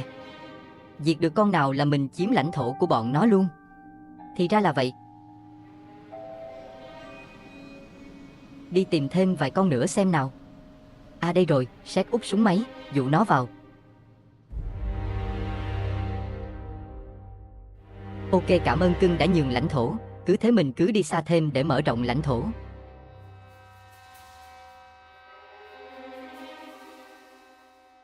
Lại diệt được thêm một con nữa. Diệt mấy con này dễ ẹt ấy mà. Đây rồi, set úp súng máy, dụ nó vào. Ồ, con này sao mạnh vậy? À thì ra con này là con medium, nãy giờ chắc mình diệt toàn con nhỏ nên mới thấy nó dễ, có lẽ còn con lớn nữa. Lần này đặt súng máy nhiều hơn, để thử lại xem. Rồi đi dụ nó vào. Ủa có 2 con à, mình sẽ dụ từng con vào hàng súng máy. Nó thấy mình rồi, chạy thôi. Hà hà, sao mà đỡ được. Sửa lại hàng súng máy rồi dụ nốt con kia vào luôn.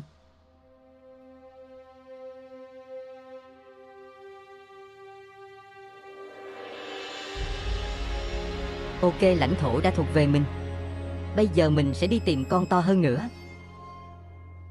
Mới đi một tí là gặp rồi, thì ra lãnh thổ của nó kế bên 2 con hồi nãy. Đúng là con bự rồi nè. Ok, mình set úp súng máy nhanh gọn lẹ.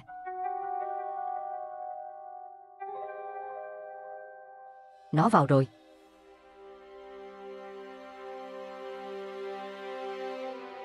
Nó lượn vào một vòng là banh chành hết rồi, thôi xong. Giờ chỉ còn 82 súng máy và 2.400 đạn, có biết đủ diệt nó không? Khi mình đứng trong chất nhầy của con trùng thì áo giáp mình nó sẽ không bay vượt mọi địa hình được. Cũng may mình có cây súng móc câu. Để thử sức một lần nữa nào.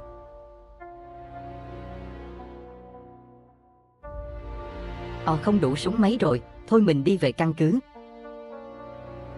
Về lại căn cứ mình cho dựng nhà máy mạch đỏ, động cơ, robot kế bên khu vực nhà máy lọc dầu. Vì các nhà máy này cần dầu để hoạt động nên đặt ở đây là hợp lý.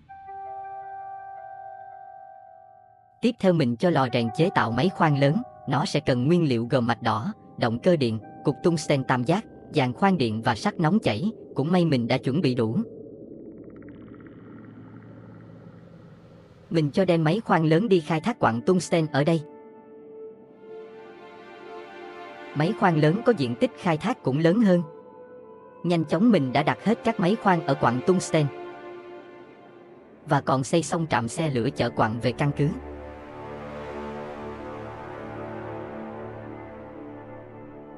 Xong xe lửa, mình liền cho xây nhà máy sản xuất tấm tungsten, nguyên liệu cũng đơn giản. Chỉ cần quặng tungsten mình mới cho xe lửa chở về với sắt nóng chảy từ lò rèn, rất là easy.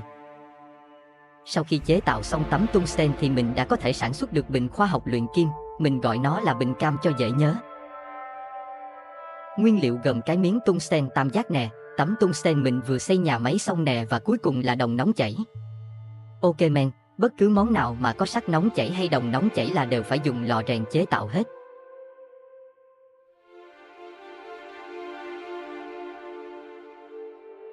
Trong tích tắc mình đã xây xong nhà máy bình cam. Quên, đặt 2 thùng xanh, yêu cầu nó mang nguyên liệu vào nữa mới ok. Như vậy là bình cam đã ra lò. Mình liền cho xây một khu làm mô đun sản xuất và mô đun tốc độ chuẩn bị cho việc xây dựng tên lửa.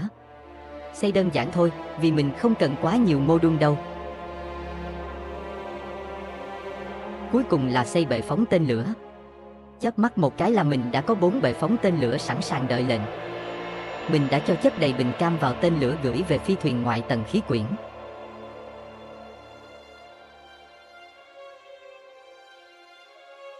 Sau 7749 lần chuyển đồ lên không gian thì phi thuyền đã phun. Mình về lại Novik thôi, ở đây hết việc rồi.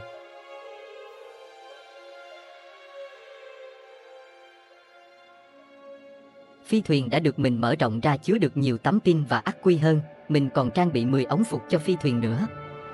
Mình cũng biết cách đặt ống phục cho nó hợp lý hơn bằng cách đặt ống phục sao cho mỗi ống trên dưới cách nhau 3 ô, khoảng cách 2 ống phục là 1 ô. Cách sắp xếp này giúp cho đi đường ống thẩm mỹ hơn, tiết kiệm không gian hơn. Nhìn ra dáng phi thuyền hơn, với 10 ống phục nên phi thuyền đưa mình về lại Novik khá nhanh.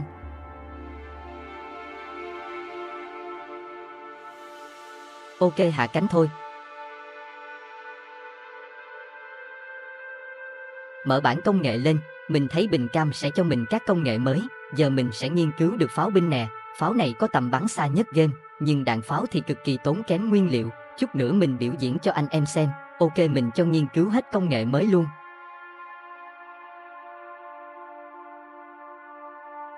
Mình cho hàng hóa từ không gian gửi xuống bãi đáp hết. Bình cam vừa gửi xuống là đã đi vào khu nghiên cứu làm việc luôn. Mình cũng cho mở rộng bãi đáp hàng hóa bằng các kho hàng móc nối vào nhau như thế này. Bây giờ kho hàng của mình nó rất rộng, chứa cả vũ trụ cũng được. Phía trên bãi đáp là mình cho các tay máy gấp các vật liệu ra. Mình đặt lên cho các tay máy này chỉ gấp các vật liệu, không gấp các bình khoa học. Bằng cách là tích vào cái ô này và chọn các bình khoa học, xong rồi chọn danh sách đen.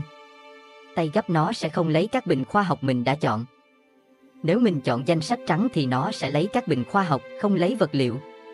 Set up xong thì anh em sẽ thấy tay máy có ký hiệu như vậy nè. Ok nhé, như vậy là mình yên tâm gửi hết các bình khoa học xuống mặt đất mà không sợ lẫn lộn với vật liệu nữa.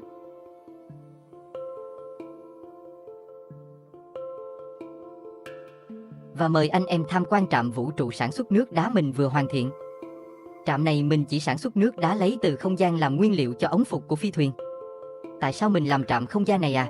Vì nước đá phi thuyền tự tìm được khá là ít, chờ đợi đủ nước đá thì rất lâu, nên mình cho làm mỗi trạm không gian đều có một chức năng khác nhau.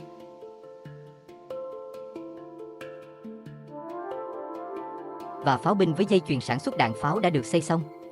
Đây đạn pháo đây, mỗi viên nó chiếm một ô trong túi đồ của mình. Ok, mình đi dọn dẹp mấy cái ổ bọ ở khu vực này nha.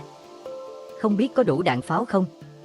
Khu này quá nhiều bọ rồi, mình đặt pháo binh gài đạn sẵn giống như cách làm cài đạn sẵn cho súng máy. Khá là tiện lợi. Pháo binh đã phát hỏa những viên đạn đầu tiên. Mỗi cây pháo có 5 viên à, nên mau hết đạn quá. Anh em thấy tốn kém chưa? Bọn bọ khi vỡ tổ bắt đầu tấn công căn cứ trả thù, ghê nhở. Pháo hết đạn thì mình thu về hết rồi đặt lại để nó tự lên đạn.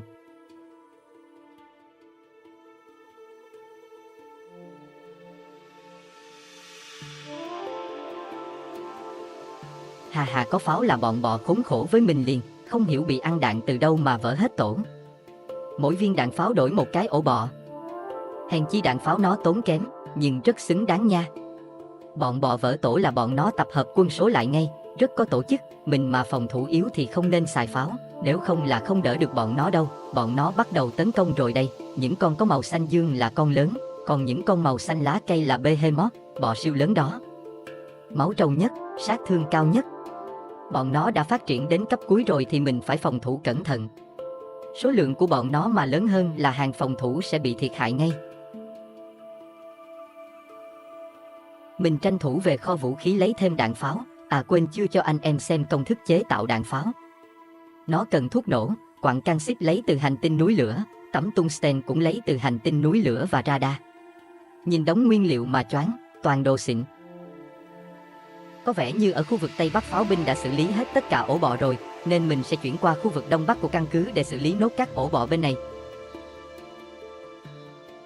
Nhanh chóng mình bật jet bắt bay đến đó set up 9 khẩu pháo.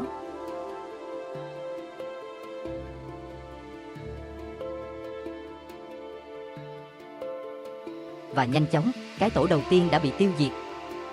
Rồi đến tổ thứ 2, tổ thứ 3. Và mình chuẩn bị hứng chịu những cuộc tấn công của bọn chúng. Pháo binh tiếp tục cho đạn ra khỏi nòng, tiêu diệt những tổ bọ xa hơn. Pháo binh vẫn tiếp tục nhả đạn và dần dần những ổ bọ gần căn cứ đã bốc hơi.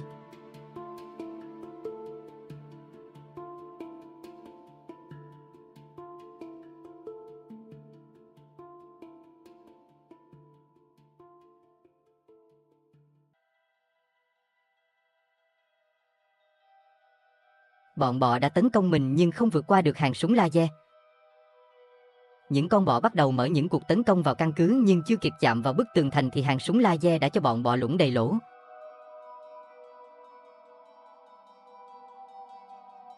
Mình tiếp tục đi tới quặng đồng ở hướng đông, chỗ này hay bị bọn bọ tấn công lúc mình ở trên hành tinh núi lửa, lúc đó cay lắm mà không làm gì được, giờ thì chết mợ tụi bay nhát. Bên này hơi nhiều ổ bọ, mình sẽ set up nhiều pháo binh hơn.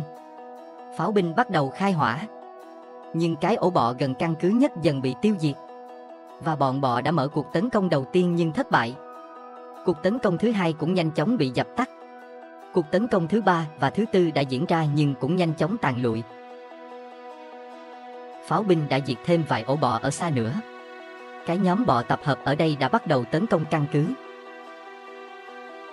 Ôi chết tôi rồi, bọn nó khôn quá, bọn nó bắn hư cột điện trước, vô hiệu hóa toàn bộ súng laser của mình. Mình cũng không có mang theo cột điện để sửa chữa, bọn bọ phía trên tấn công lúc súng laser có điện, mình cũng có mang theo súng máy hay robot chiến đấu nữa, kiếp nạn thứ 82 rồi. Về căn cứ lấy robot chiến đấu nhanh nào, lúc mình quay lại thì cũng may là robot đã sửa xong cột điện nên hàng súng laser đã xử đẹp bọn bọ. Nhẹ cả người. Kết quả sau cuộc chiến là, mình đã dọn đẹp các ổ bọ gần căn cứ trong bán kính hơn 200 ô, trong tương lai bọn nó rồi sẽ tiếp tục phát triển nữa nhưng đến lúc đó mình sẽ dọn dẹp tiếp. Có một cái phím tắt mà chơi tới bây giờ mình mới biết, đó là phím tắt đặt yêu cầu cho thùng xanh nhanh gọn lẹ. Bình thường mình sẽ bấm vào cái máy xem công thức có gì rồi vào thùng xanh bấm từng món đồ vào ô yêu cầu như thế này. No don't do it. Bây giờ mình làm thế này, dí chuột vào cái máy chế tạo, bấm shift chuột phải. Rồi di chuột đến cái thùng xanh bấm shift chuột trái, và thùng xanh nó tự động có hết yêu cầu nguyên liệu của cái máy chế tạo luôn.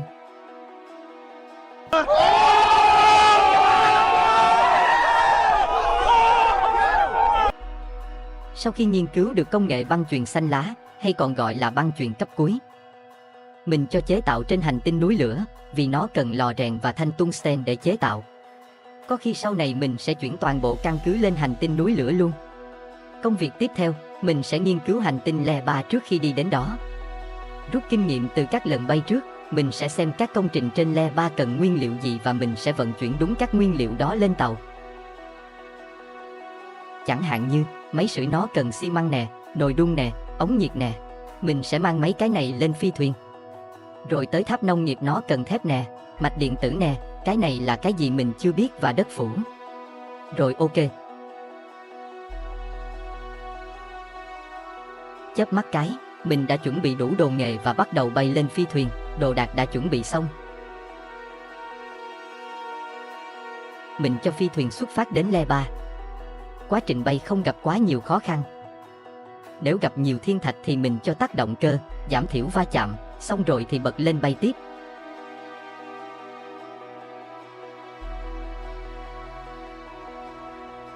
Mình đã bay đến hành tinh Le 3. Hạ cánh nào.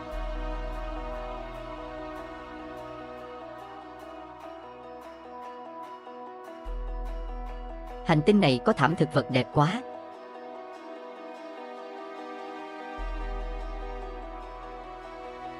Mình cho dựng một bãi đáp hàng hóa gần nơi hạ cánh. Ở đây có những cái cây phát nổ. Tuy không gây hại gì cho mình nhưng chúng làm mất máu nhà máy. Sau khi hoàn tất việc dựng bãi đáp hàng hóa, mình bắt đầu hành trình khám phá xung quanh để xem hành tinh Le 3 có gì đặc biệt.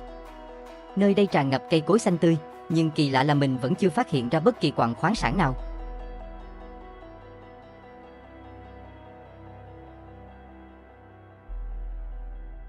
Trong lúc tìm hiểu, mình tình cờ phát hiện những sinh vật sinh sống trên hành tinh này. Chúng trông giống những con nhện và chúng sống gần bờ hồ. Khi mình phá hủy một cái bọc trứng, ngay lập tức có 5 con nhện nhỏ xông ra và tấn công mình. Sau khi tiêu diệt đám nhện nhỏ, mình men theo hướng đông và chẳng mấy chốc đối mặt với cả một bầy nhện. Có những con nhện rất lớn, đặc biệt nó chỉ có 5 chân, rất quái dị. Chưa dừng lại ở đó, mình còn gặp những con nhện 5 chân to hơn hẳn, nhưng may mắn là nhờ chuẩn bị đầy đủ robot chiến đấu nên mình vẫn an toàn. Sau một hồi đi lòng vòng, mình quay về bãi đáp hàng hóa. Giờ thì việc cần làm là dọn dẹp khu vực xung quanh và bắt tay vào dựng một căn cứ. Tuy nhiên, hành tinh Le 3 này thật kỳ lạ, mình vẫn chưa thấy bất kỳ quặng khoáng sản nào trong khu vực. Không có khoáng sản thì biết phải làm sao đây? Sau vài ngày tìm tòi và nghiên cứu, mình đã nghĩ ra cách sinh tồn trên hành tinh Le 3 này. Đầu tiên, mình cho gửi hết đồ đạc từ phi thuyền xuống bãi đáp. Mình làm bãi đáp có hơn 10 khoang chứa hàng, sau đó mình cho phi thuyền quay xe đi về hành tinh Novik lấy thêm đồ đạc. Mình đem thiếu nhiều lắm, phải bay mấy chuyến mới đủ đồ dùng. Để cho phi thuyền tự bay đi, mình sẽ xem những công nghệ có trên hành tinh này. Mở bảng công nghệ lên, đây là công nghệ của Le 3, và cái mục đích chính của mình là nghiên cứu được gói khoa học nông nghiệp này. Tính gọi nó là bình xanh lá, nhưng thấy trùng tên với bình xanh lá ở Novik nên mình gọi nó là bình nông nghiệp nha. Để có được bình nông nghiệp thì mình phải nghiên cứu hết công nghệ phía trên này. Đầu tiên là tháp nông nghiệp, tháp này sẽ giúp mình trồng trọt và thu hoạch. Để có được tháp nông nghiệp thì mình cần khai thác sắt trầm tích. Sắt trầm tích trên Gleba thường tìm được ở gần các hồ nước.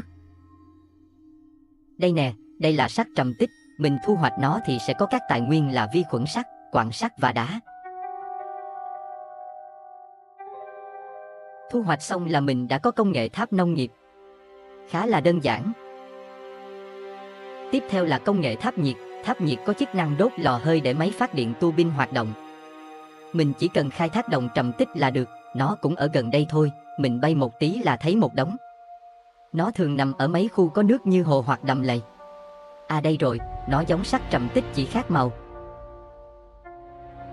Thu hoạch nó mình sẽ có vi khuẩn đồng, quặng đồng và đá. Như vậy là mình đã có công nghệ tháp nhiệt. Tiếp theo là hai công nghệ này, nó bảo mình thu hoạch trái Jelly và trái Yumako. Trái Jelly thì mình gọi nó là thạch, giống thạch trái cây. Còn trái Yumako mình cũng gọi nó là trái lựu cho dễ nhớ. Mình mở bản đồ lên thì sẽ thấy hai vùng có màu tím với màu vàng này là sẽ có thạch với lựu, cũng là vùng đất mình có thể gieo hạt trồng trọt được.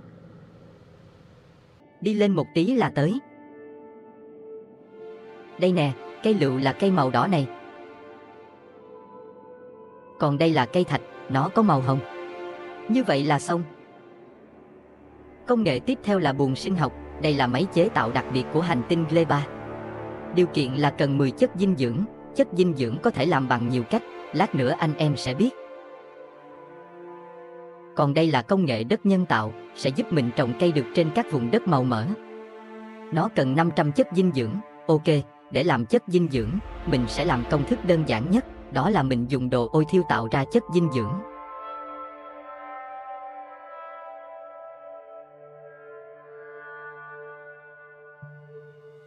Và thế là, mình đã có buồng sinh học.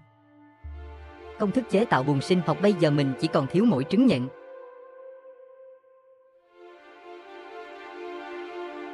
Vậy giờ mình sẽ đi tìm ổ nhện trên hành tinh này không thiếu, đi một tí là gặp cả ổ, còn có những con to đùng nữa. Cũng may mình có mang robot chiến đấu.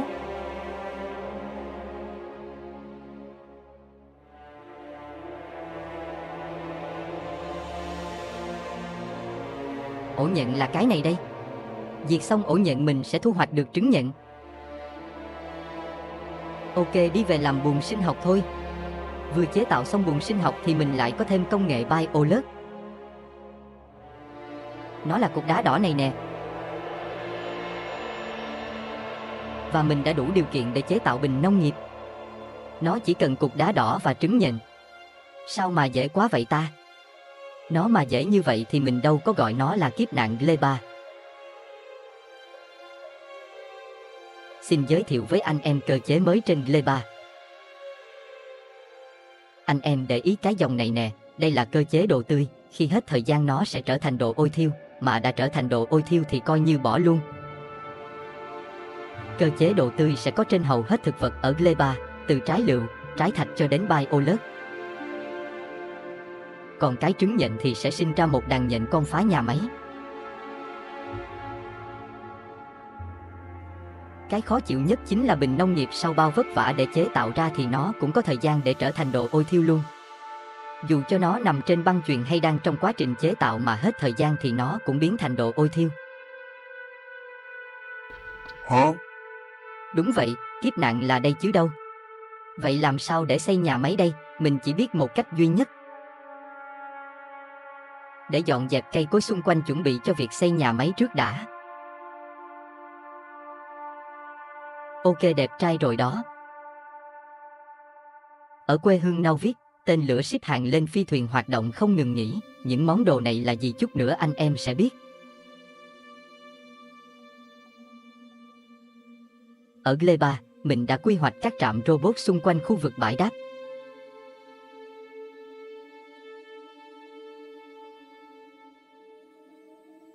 A few moments later.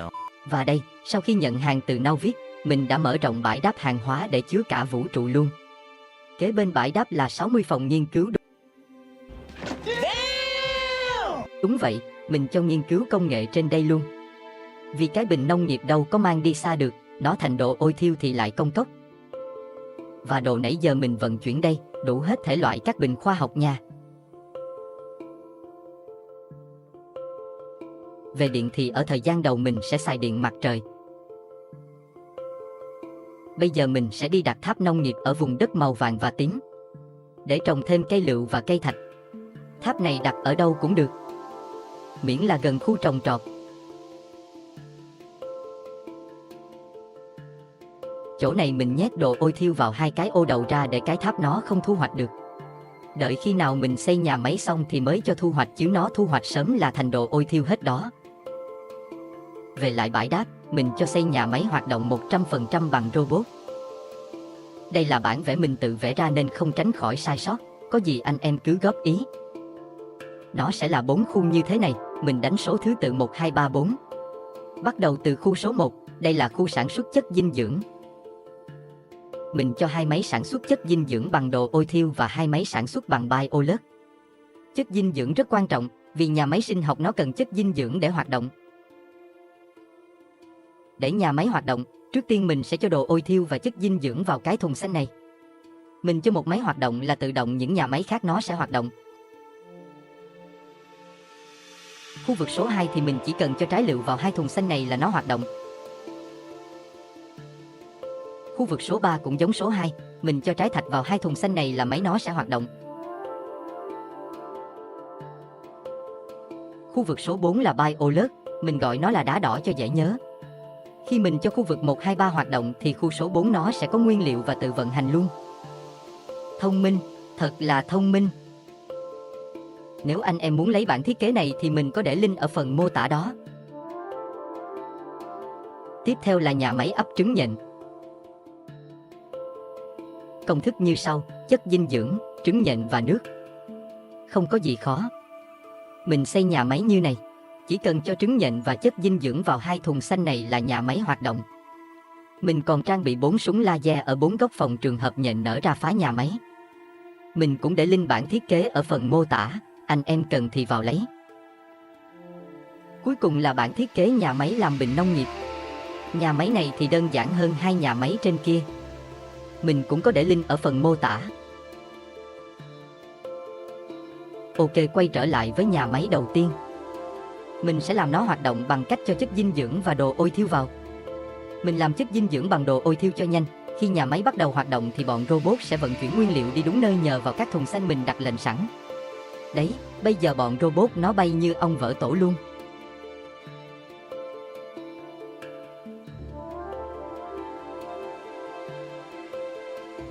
Khu trứng nhện cũng đang hoạt động khá trơn tru. Và giờ bọn robot bắt đầu vận chuyển nguyên liệu qua chế tạo bình nông nghiệp. Bình nông nghiệp đầu tiên đã ra lò. Nó được đến khu nghiên cứu ngay và luôn. Ok, khu nghiên cứu đã hoạt động. Để tăng thêm năng suất mình chỉ cần copy mẫu và xây ra thêm. Đến đây, anh em đừng nghĩ là xong việc rồi nhé. Mình còn chưa có trồng trọt gì cả và mình phải làm sao cho nó vận hành tự động thì mới ok là.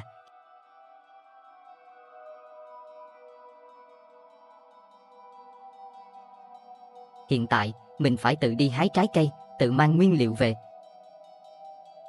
Mình đang cho nghiên cứu công nghệ nhện máy để nó thay thế mình trông coi nơi này.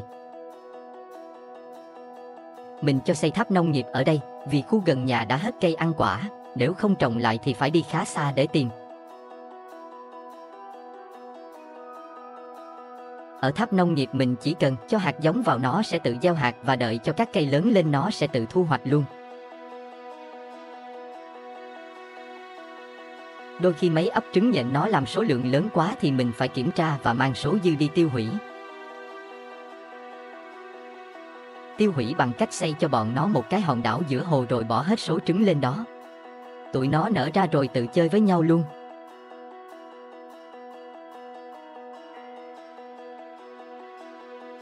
Một lúc sau, mình đã xây được một nông trại rộng lớn, như vậy mình sẽ không cần đi xa để tìm trái cây nữa. Mình cho các trạm robot nối ra tận đây để robot thu hoạch trái cây đưa về nhà máy luôn. Mình cũng cho dời nhà máy từ hướng đông sang phía tây để nó gần khu nông trại hơn, robot sẽ vận chuyển quãng đường ngắn hơn. Đó cũng là lý do mình không vẽ bản vẽ quy hoạch như mấy hành tinh trước vì mình dời nhà máy rất nhiều lần.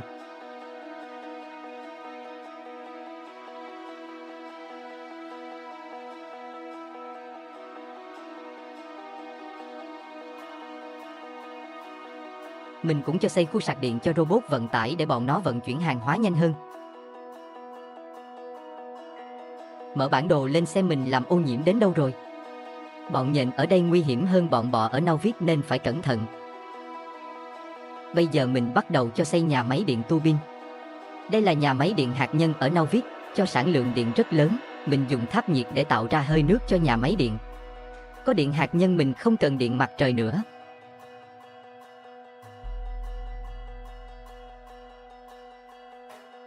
Để thử thả bọn nhện con xuống giữa hồ xem bọn nó có sống sót không. Rảnh rỗi sinh nông nổi. Bọn nó không chết mà kẹt một đống ở ngay giữa hồ luôn.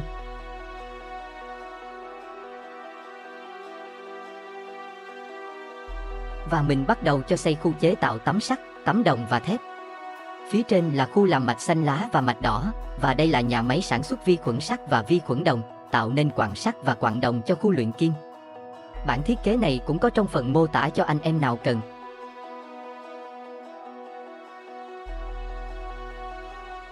Phía trên bãi đáp hàng hóa mình có xây kho dự trữ, nhưng hành tinh này quá ít tài nguyên nên không hoạt động được. Nên mình quyết định tháo dỡ hết, bây giờ thiếu đồ gì thì lấy phi thuyền vận chuyển đến cho nhanh.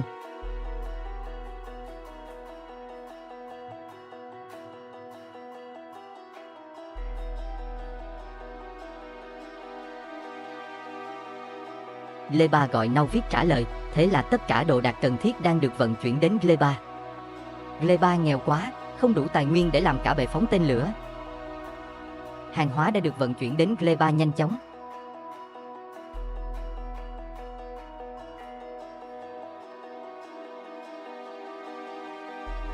Chưa kịp làm gì thì bọn nhện đã kéo quân đến phá các nông trại của mình.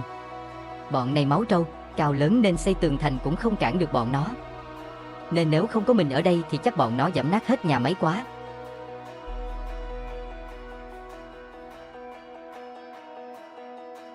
Và mình đã nghiên cứu được hành tinh cuối cùng, đó là hành tinh Aquilo, một hành tinh băng giá, khắc nghiệt, cách xa mặt trời nhất. Trong chớp mắt, mình đã dựng xong 4 bệ phóng tên lửa chuẩn bị rời khỏi hành tinh này.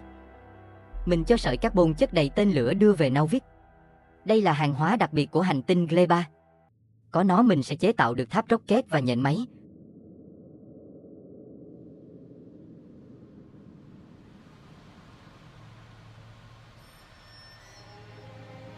Tại vành đai Nauvik, mình đã cho xây dựng jet fighter F-22 chuẩn bị cho chuyến thám hiểm hành tinh băng giá. Hiện F-22 vẫn chưa xây dựng xong, nên mình cần về Nauvik gấp để đẩy nhanh tiến độ.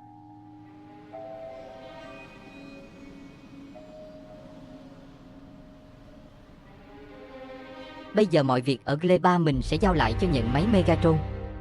Mình cũng nhượng lại đồ đạc cho nhện máy luôn để yên tâm đi về Nauvik.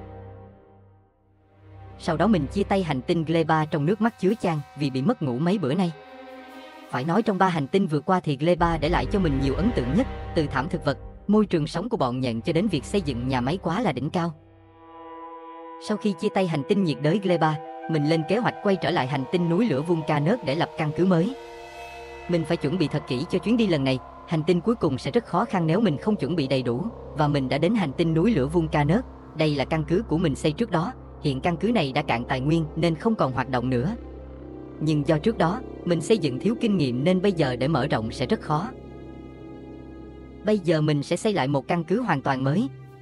Nhanh như chớp, mình quay trở lại hành tinh núi lửa Vulcanus, sẵn sàng cho việc xây căn cứ mới đầy thử thách. Mở bản đồ ra, đây rồi. Khu vực mình sẽ mở rộng căn cứ, hiện tại đang là lãnh thổ của bọn đông trùng hạ thảo. Mình sẽ tìm và xử lý chúng triệt để. Ok, xuất phát nào. Đây rồi, con trùng đầu tiên. Mình đã chuẩn bị sẵn súng máy với đạn đầy đủ, chỉ chờ nó bò vào tầm ngắm.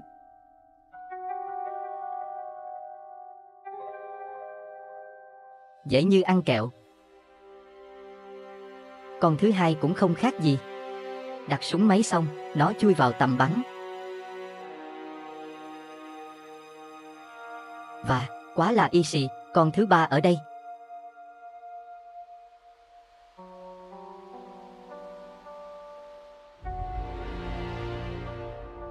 Cũng rất là nhanh gọn, mở bản đồ lên kiểm tra.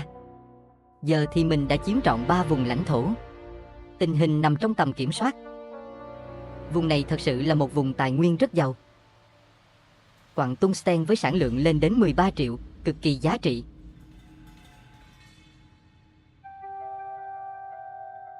Mỏ axit sulfuric này đạt sản lượng tới 111.465%. Thơm phức. Canxit ở đây có 4 mỏ, nhỏ nhất 1 triệu, lớn nhất 10 triệu, chảy nước miếng. Chưa kể, còn có 2 mỏ than đầy tiềm năng nữa. Tất cả những thứ này quá đủ để xây dựng một căn cứ mới siêu to khổng lồ. Không chần chừ, mình bắt đầu khai thác mỏ tungsten đầu tiên. Mình dùng máy khoan lớn, đặt kín không chừa bất cứ khoảng trống nào.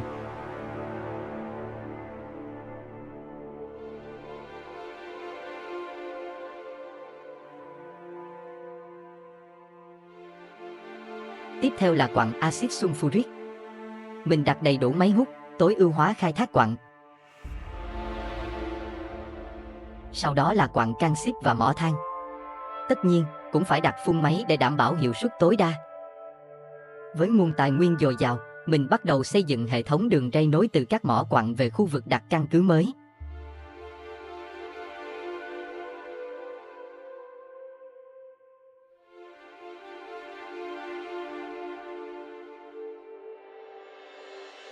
Đây sẽ là nơi mình xây căn cứ mới, ngay phía trên căn cứ cũ. Trước tiên, mình tranh thủ dọn dẹp đá núi lửa và cây khô trong khu vực. Mình mang theo rất nhiều bom phá núi để san phẳng mặt bằng. Chỉ trong chốc lát, khu vực đã sạch sẽ, sẵn sàng xây dựng. Tiếp theo, mình bắt tay vào xây dựng mainbox và sao chép mẫu nhà máy cũ mang sang. Từng bước một, căn cứ mới đang dần hình thành. Chớp mắt cái, mình đã xây xong căn cứ mới nằm phía trên căn cứ cũ.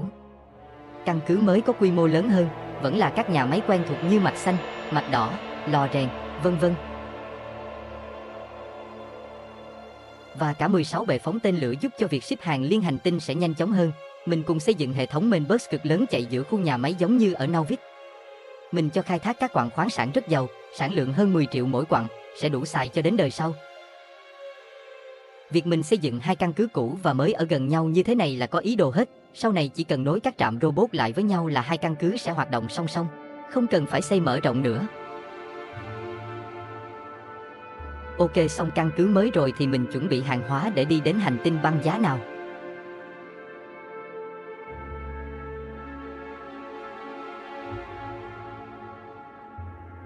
Nhận hàng ở hành tinh núi lửa xong, mình đi nhận hàng ở Nauvik. Xong Nauvik, mình đến hành tinh sấm sét Fulgura lấy thêm vài tấm Homium. Khoan đã, nhận hàng nhiều như vậy rồi làm sao chở hết, lo gì, anh em quên mất mình có nói là mình đang xây một chiếc F-22 hả? Trong lúc xây dựng căn cứ mới ở hành tinh núi lửa thì mình cũng đã hoàn thiện xong F-22. Mời anh em chiêm ngưỡng, với hơn 50 kho chứa hàng thì F-22 có thể chứa cả vũ trụ cũng được. Mình đã trang bị hơn 200 cây súng máy và hơn 100 tháp rocket dọc theo cánh và đầu máy bay. Các tay máy gấp thiên thạch mình cũng đặt dọc theo thân và cánh máy bay để nó lấy thiên thạch chế tạo ra nhiên liệu cho máy bay.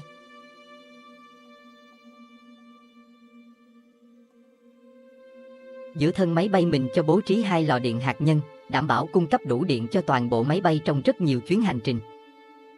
Mình cũng gắn hơn 20 động cơ đẩy cho máy bay, vì máy bay khá lớn nên cần nhiều động cơ để mình duy trì vận tốc đạt khoảng 180.000 đến 200.000 km/giây.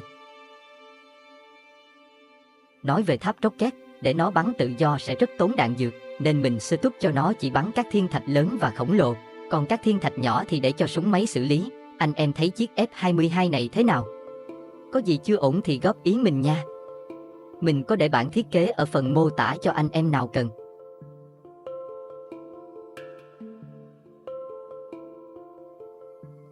Ok, khởi hành đến Aquilo nào. Hà không có nổi một viên thiên thạch nào có thể chạm vào máy bay, súng máy và tháp rocket, đúng là một cặp bài trùng. Tốc độ ở 180 đến 200 km/giây là tốc độ an toàn nha anh em, đừng ham đi nhanh, tai nạn giao thông đó. Hành trình từ hành tinh sấm sét đến hành tinh băng giá là 30.000 km, nó gấp đôi quãng đường thông thường giữa các hành tinh, không biết mình có đủ đạn dược để bay đến đó không? Bay được nửa đoạn đường thì thiên thạch ngày càng nhiều, lo ghê. Súng máy và tháp rocket nhả đạn không ngừng nghỉ. Nhiên liệu trong bồn chứa chỉ còn một ít, nhưng chắc cũng đủ bay đến đó rồi.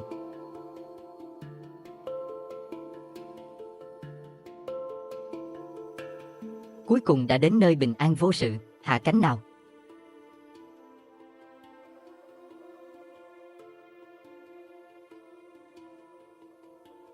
Nhiệt độ đang giảm dần, cứ như vừa hạ cánh xuống Bắc Cực vậy. Ở đây chỉ có băng tuyết và mấy tảng băng lớn. À, phía trên này còn có mỏ dầu nữa. Ok, để xem xung quanh còn gì nữa không. Đây là một hành tinh nước, không biết ở đây một giờ có bằng 7 năm ở trái đất không? Có anh em nào như mình không? Bay giữa đại dương mênh mông tự nhiên lại thấy sợ, kiểu sợ biển sâu đó. Dù biết trong cái game này không có quái vật gì đâu nhưng vẫn cứ sợ con gì dưới biển chui lên đớp mình.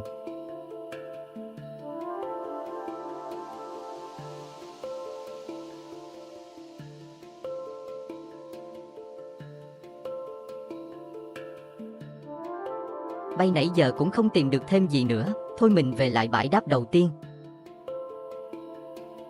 Mở bảng công nghệ lên, xem có gì cho mình nghiên cứu nào.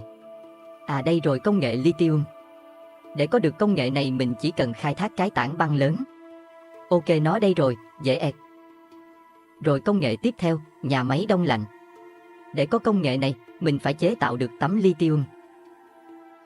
Chế tạo làm sao nhỉ? À, chỉ cần bỏ kim loại lithium vào lò thép hoặc lò điện là được. Để mình cho phi thuyền gửi đồ xuống đã. Mình cho xây một bãi đáp hàng hóa ngay tại đây. Rồi sẵn cho robot nhặt hết mấy tảng băng xung quanh cho sạch sẽ. Bọn robot trên này bị yếu sinh lý, bọn nó bay một chút là sạc điện liên tục, chắc do hành tinh này lạnh quá tụi nó bay không nổi.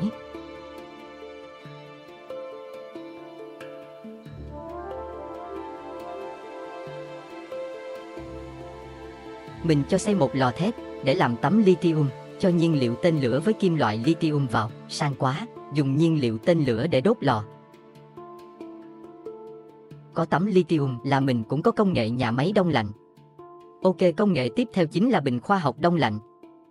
Mình chỉ cần xây dựng được nhà máy đông lạnh là có, khu vực xung quanh bãi đáp của mình khá nhỏ, mình phải dùng nền băng để lấp hồ để có thêm đất xây.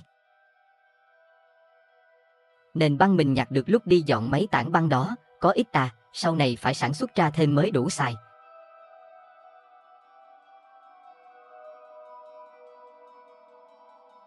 Khổ cái lấp hồ xong rồi vẫn không xây dựng được. Vì nó cần phải lót thêm một nền xi măng nữa thì mới xây được, làm khó nhau quá. Cũng may có bạn đã comment gợi ý mình trước khi đến đây nhớ mang theo xi măng lót nền, nên mình đỡ phải mất công bay phi thuyền về lấy. Thank you. Mình cho mở rộng bãi đáp hàng hóa luôn, sẵn gửi hết đồ từ phi thuyền xuống đây. Gửi hết đồ thì cho phi thuyền bay về để một lát thiếu gì còn lấy thêm. Hành tinh này còn nghèo hơn hành tinh Gleba. Mình xây một khu điện mặt trời để có điện xài tạm thời. Nhưng hành tinh này cách xa mặt trời nên điện yếu lắm. Nó bị trừ 99% thì làm ăn được gì. Rồi mình cho dựng cột điện xung quanh luôn, mình dùng cột điện lớn để nó phủ điện toàn khu vực.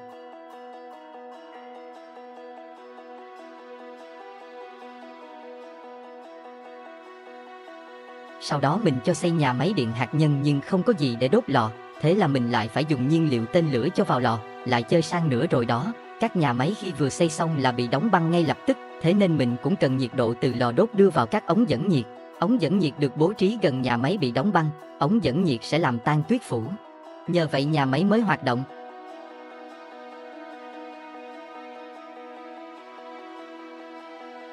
Gần đó mình cho xây nhà máy chế tạo nền băng, để mở rộng khu vực xây dựng. Việc xây nhà máy bây giờ phải đi kèm với các ống nhiệt nên phải tính toán kỹ. Mình sẽ dùng tay máy đỏ và ống nước ngầm nhiều hơn để tạo khoảng trống cho ống dẫn nhiệt. Tiếp theo mình xây lò rèn để làm tấm sắt, tấm đồng và thép. Trước đây mình có nói lò rèn chỉ dùng được ở hành tinh núi lửa vì nó cần có dung nham đó. Giờ mình mới biết mình sai rồi anh em ơi, thực ra có đến 2 công thức làm sắt nóng chảy, như đây là công thức thứ 2 nè, chỉ cần quặng sắt và canxit là làm được sắt nóng chảy, khá là easy. Canxit, quặng sắt với quặng đồng trên không gian nhiều lắm, mình cho phi thuyền gửi xuống là dư xài. Khi mà khoáng sản vừa về tới bãi đáp là lò rèn cũng bắt đầu tạo ra những mẻ sắt tắm và đồng tắm đầu tiên. Ok, khỏe rồi. Sau đó mình xây luôn khu vực khai thác dầu, cũng may mỏ dầu ở đây có sản lượng rất lớn nên không phải đi tìm thêm. Mình cũng xây khu vực khai thác Fluorine, gọi tắt là Flo nha. Quặng Flo nằm hơi xa, nên mình phải vừa xây cầu, vừa đi đây điện vừa đi ống đồng qua đó thì mới khai thác được. Còn một quặng nữa ở trên hành tinh này, đó chính là quặng lithium, nó nằm ở đây.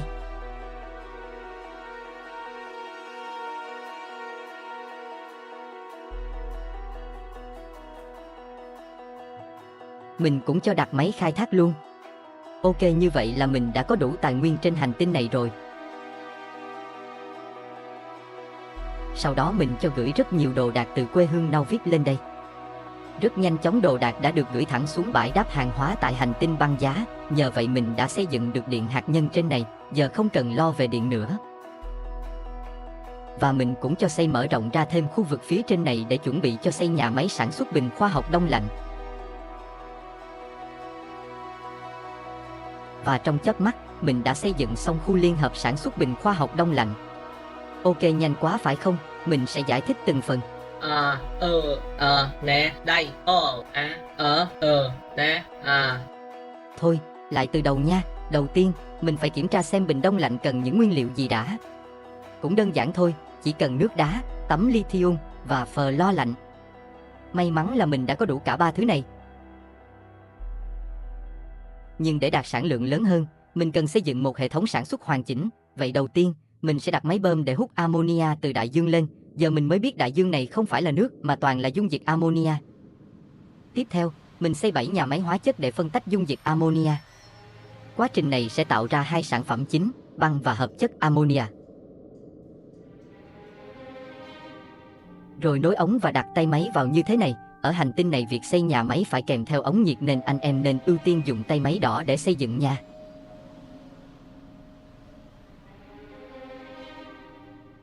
Xây thêm 3 bồn chứa ammonia ở đây để sau này còn sử dụng. Ok, như vậy là mình đã có băng và ammonia. Bước tiếp theo, mình sẽ xây nhà máy làm kim loại lithium. Nguyên liệu gồm tấm holmium nè, nước muối lithium nè và hợp chất ammonia. Cho anh em nào hay quên thì nước muối lithium là ở cái quặng lithium mình đã khai thác ở đây. Mình cũng dùng nhà máy hóa chất để sản xuất nha, nối các ống vào phía sau như thế này, rồi copy ra thêm 7 nhà máy nữa, sau đó đi ống dẫn nhiệt quanh nhà máy.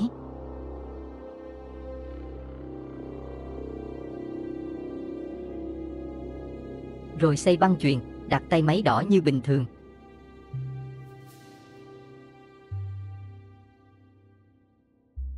Cuối cùng đặt một thùng xanh yêu cầu tấm holmium để cung cấp nữa là xong nhà máy kim loại lithium. Có kim loại lithium, mình xây tiếp 10 lò điện để nó sản xuất tấm lithium. Tấm lithium là nguyên liệu cần có để sản xuất bình đông lạnh. Công đoạn này cũng không quá phức tạp, chỉ cần tính toán sao cho đủ chỗ để ống dẫn nhiệt và băng chuyền.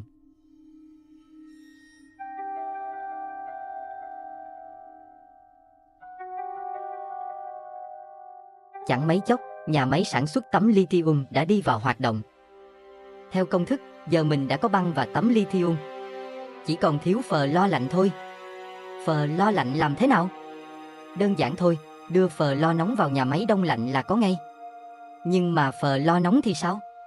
Đây mới là chỗ cần lưu ý, nó cần nhiên liệu rắn, kim loại lithium, khí Flo và hợp chất ammonia.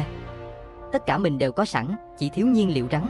Ok, giờ làm nhiên liệu rắn trước. Cách làm cũng đơn giản, cần ammonia và dầu thô thôi. Mình đặt 4 nhà máy làm nhiên liệu rắn ở đây. Dầu thô và ammonia có sẵn trong ống dẫn rồi. Chỉ cần nối vào là xong. Đối diện, mình đặt nhà máy làm Flo nóng, xây 2 nhà là đủ xài. Có Flo nóng thì làm Flo lạnh cũng khá đơn giản. Ok, sau khi có Flo lạnh là mình đã đủ điều kiện xây dựng nhà máy làm bình đông lạnh rồi. Mình sẽ xây 6 nhà máy làm bình đông lạnh, như thế này. Sau đó đi băng chuyền đưa băng và tấm lithium xuống theo hướng này.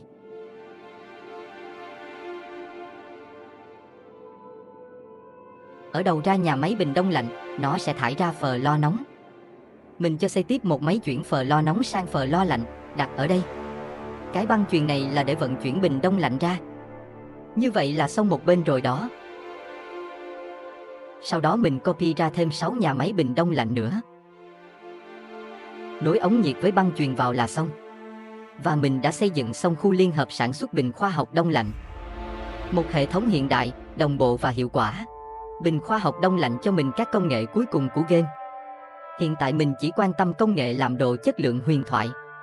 Có công nghệ này, mình sẽ cho xây lại căn cứ ở hành tinh sấm sét để tinh chế độ chất lượng ngay. Ngoài ra bình đông lạnh còn giúp nghiên cứu được công nghệ như súng từ trường, lò nhiệt hạch và nhà máy điện nhiệt hạch nữa. Với tốc độ chế tạo hơn 200 bình đông lạnh một phút thì chẳng bao lâu nữa mình sẽ có đủ số lượng để nghiên cứu công nghệ.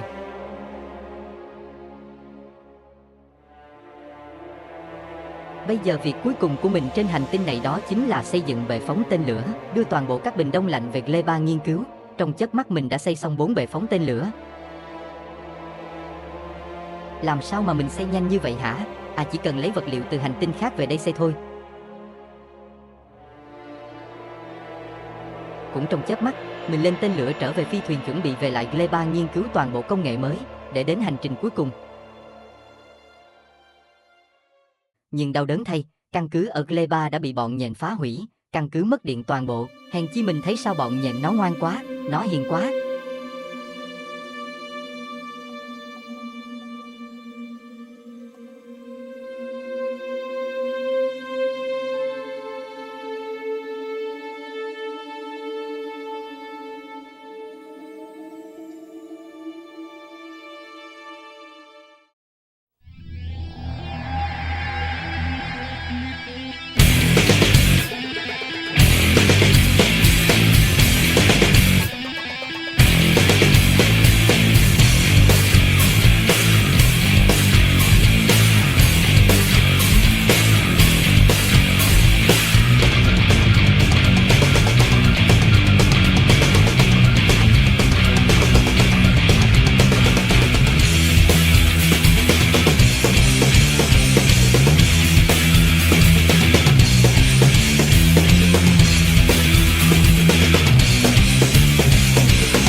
Vậy là trong bán kính 500 ô, không còn bóng dáng con nhện nào nữa, giờ thì mình sẽ bắt tay vào khôi phục lại nhà máy.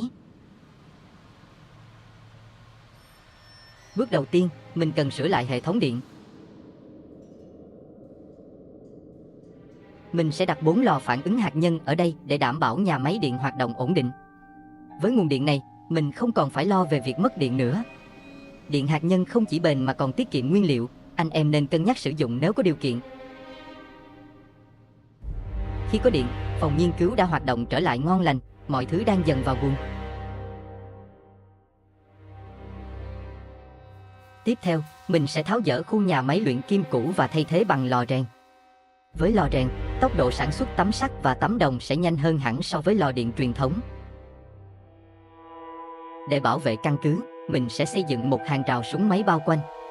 Nhưng phải nói thật, làm hàng rào này tốn kém khủng khiếp.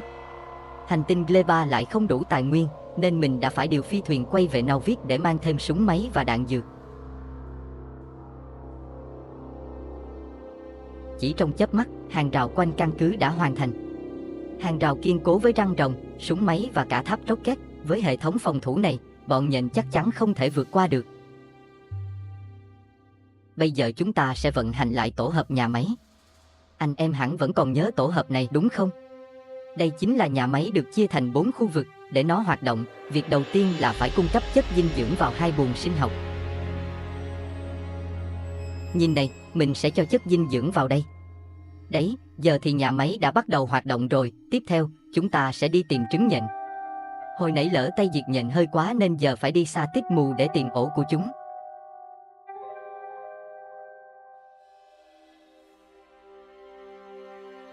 À, thấy rồi. Giờ mình sẽ nhanh chóng nhặt trứng xong rồi chạy thẳng về nhà nào.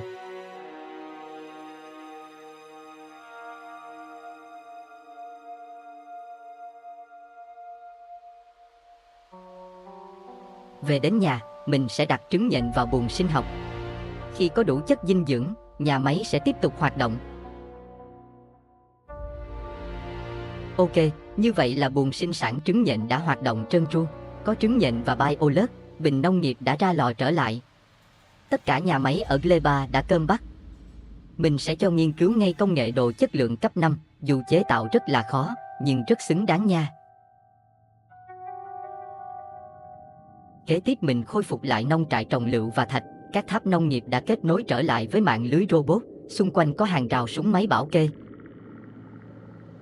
Ok, bước cuối cùng đã xong, như vậy là căn cứ Gleba đã được khôi phục hoàn toàn. Mở bảng sản xuất lên, ta thấy số lượng sản phẩm được tạo ra trên 1 phút. Bình nông nghiệp có số lượng gần 300 bình 1 phút, ok sản xuất vậy là ổn định. Bình nông nghiệp có thời hạn mà, nên sản xuất vừa đủ dùng là được.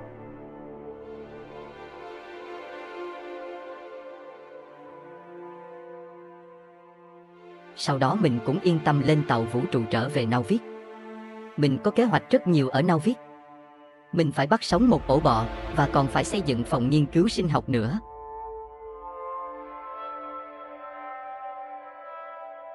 Mở bảng công nghệ lên, ở đây mình còn vài công nghệ chưa nghiên cứu được. Trong đó có nhà máy điện nhiệt hạch nè, súng điện từ nè và bình khoa học cuối cùng, đó là bình khoa học Prometheum. Nguyên liệu làm bình khoa học cuối cùng này chỉ có ở hành tinh phân mảnh. Ok, bây giờ mình sẽ làm từng bước. Bắt đầu từ công nghệ lượng tử. Yêu cầu là mình phải bắt sống một ổ bọ để lấy trứng. Để bắt được ổ bọ thì mình phải sản xuất máy bắt giữ. Nguyên liệu làm máy này mình có đủ hết, chỉ thiếu mỗi cục đá đỏ. Cái này phải về hành tinh Gleba mới có.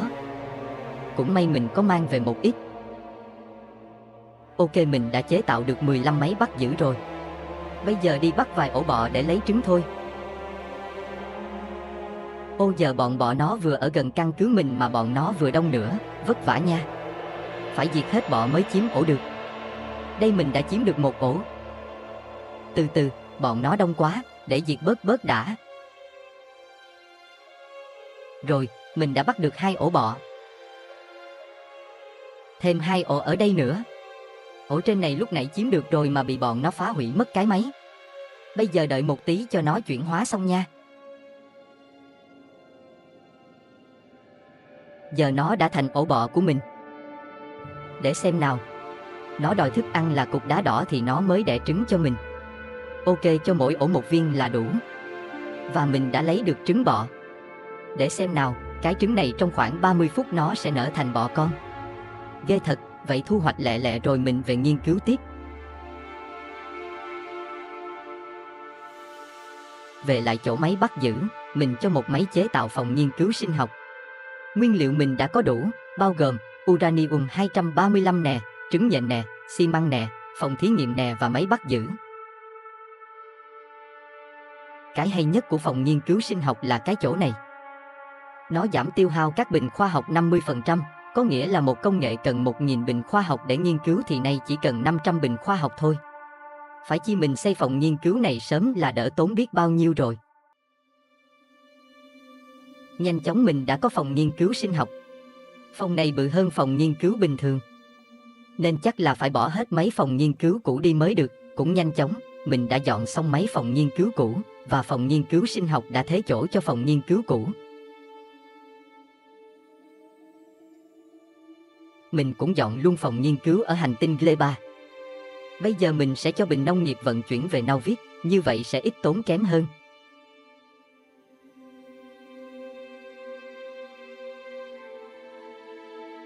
Mình sẽ cho phi thuyền đến hành tinh băng giá Aquilo để lấy bình đông lạnh về nghiên cứu.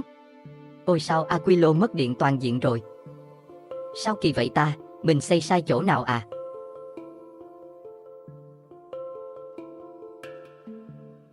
Đúng là, không có mình là ăn ức hết. Giờ lại phải trốn vợ đi lên Aquilo một chuyến.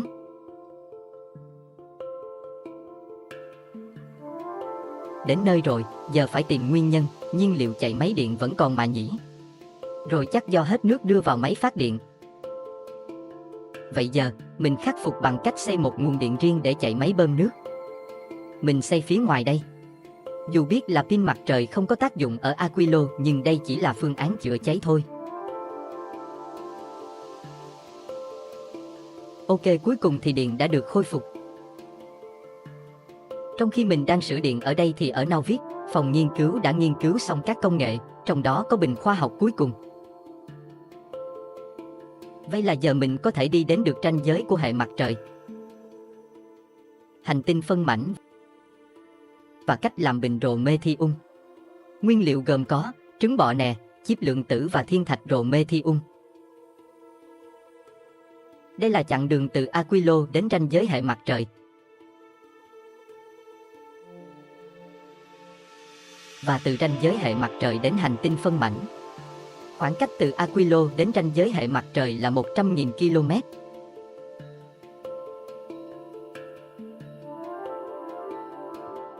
Còn quãng đường từ ranh giới hệ trời tới hành tinh phân mảnh là 4 triệu km. Ái chà chà, không biết bay đến đó nổi không?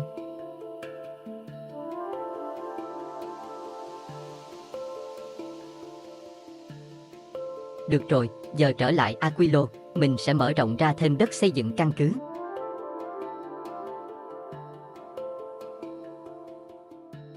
Sau đó, cho phi thuyền gửi hết đồ đạc cần thiết xuống để chuẩn bị làm nhà máy điện nhiệt hạch và chip lượng tử. Mình xây dựng 4 nhà máy điện hạt nhân để đảm bảo không bị cúp điện nữa. Bây giờ để xem lò phản ứng nhiệt hạch sẽ cần nguyên liệu gì.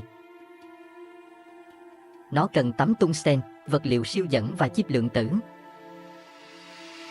Tiếp theo là nhà máy điện nhiệt hạch, nguyên liệu nó cũng cần giống y chang lò phản ứng nhiệt hạch. Ok. Điện nhiệt hạch nó cho mình đến 50 MW mỗi máy, gấp 10 lần điện hạt nhân nha. Để xem chip lượng tử nó cần nguyên liệu gì. Ái chà chà, yêu cầu tất cả nguyên liệu quý hiếm của từng hành tinh luôn, đỉnh vậy, nhưng mình có đủ mà, lo gì.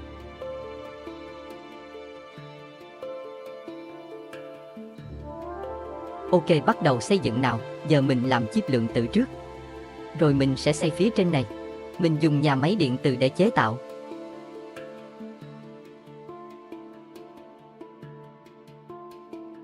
Cho xây 2 nhà máy chip lượng tử như thế này.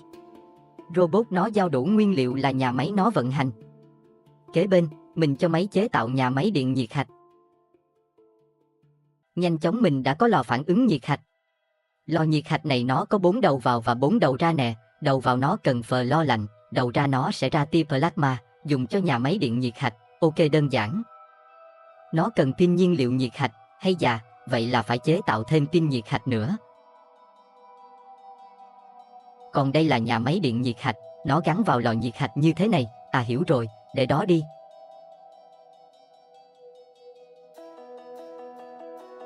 Mình cần làm pin nhiệt hạch trước đã. Nguyên liệu gồm tấm holmium nè, tấm lithium nè và dung dịch ammonia. Mình sẽ xây gần nhà máy làm ammonia ở đây, ok. Mình cho xây 4 nhà là đủ xài. Chớp mắt mình đã có 4 lò nhiệt hạch và 13 máy điện nhiệt hạch, nhiều đây vậy là đủ rồi. Mình sẽ xây trong khu vực này.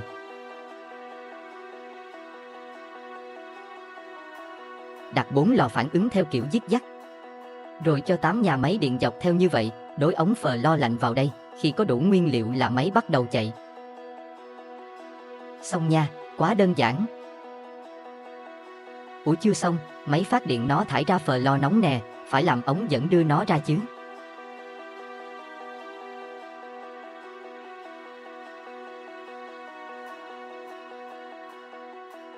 Ok bây giờ mới xong nha, và mình sẽ nói một chút về thiên thạch trong hành tinh phân mảnh.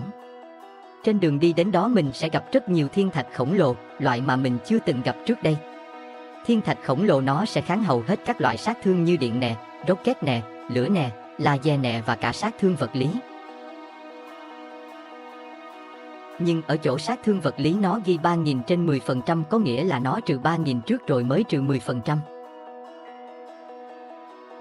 Thí dụ, sát thương của mình là 10.000, nó sẽ trừ 3.000 trước, là mình còn 7.000, sau đó nó mới trừ thêm 10% của 7.000 nữa là mình còn 6.300 sát thương. Như vậy, nghĩa là chỉ có sát thương vật lý mới có thể hạ được thiên thạch khổng lồ. Lấy đâu ra vũ khí có sát thương vật lý cao vậy? Đây, giới thiệu với anh em, đây là đạn điện từ, có thể nạp vào súng điện từ, nó gây ra sát thương là 10.000 sát thương vật lý, vũ khí duy nhất có thể hạ thiên thạch khổng lồ, mở đường đến hành tinh phân mảnh. Không đợi chờ nữa, mình xây máy chế tạo súng điện từ và đạn điện từ. Nguyên liệu mình đã có đầy đủ. Đây khẩu súng đây. Ủa? Cái này gọi là pháo chứ? Sorry để mình nói lại, đây pháo điện từ đây, tầm bắn nó khá hạn chế, chỉ bắn được một hướng, không như các loại tháp súng khác. Còn đạn pháo điện từ, mình sẽ cho chế tạo ở hành tinh núi lửa Vulcanus, vì hành tinh này giàu tài nguyên, sẽ chế tạo nhanh hơn và nhiều hơn các hành tinh khác. Ok đã đủ điều kiện rồi, bây giờ mình dọn hết đồ đạc lên phi thuyền, chuẩn bị chinh phục hành tinh phân mảnh. Trước khi đi, mình sẽ cải tổ lại chiếc F-22. Mình xây thêm rất nhiều bồn chứa nhiên liệu động cơ, đảm bảo dư dả cho chuyến đi dài. Còn cánh máy bay, mình đã trang bị pháo điện từ dọc theo hai cánh đảm bảo an toàn tuyệt đối. Thêm nữa mình đã set up cho pháo điện từ chỉ bắn mỗi thiên thạch khổng lồ, còn thiên thạch lớn và nhỏ thì để súng máy và rocket xử lý. Mình còn xây thêm nhà máy chế tạo đạn điện từ và đạn rocket sau lưng hàng súng pháo. Đảm bảo phải tự cung tự cấp trên toàn bộ đường đi, mình tính cả rồi.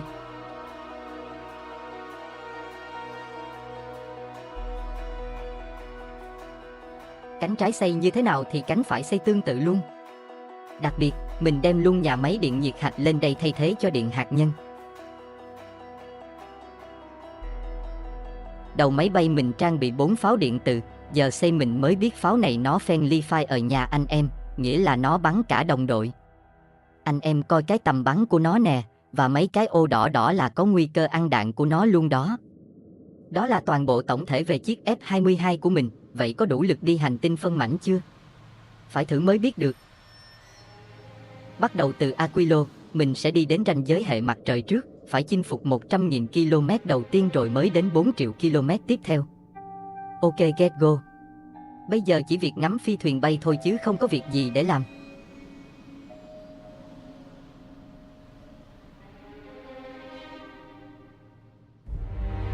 Mình dễ dàng vượt qua 10.000 km đầu tiên, xem pháo từ trường nó bắn nè. One shot one kill, hạ gục thiên thạch khổng lồ khá dễ dàng.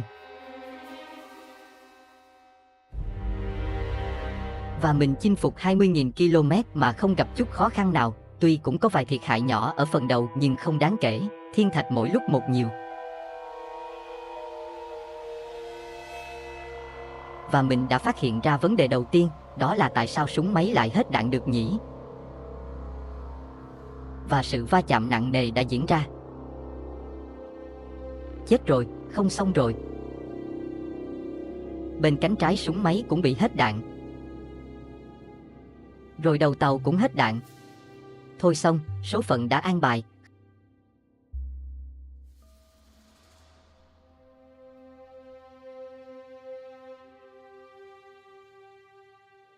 Không được, làm sao an bài như vậy được?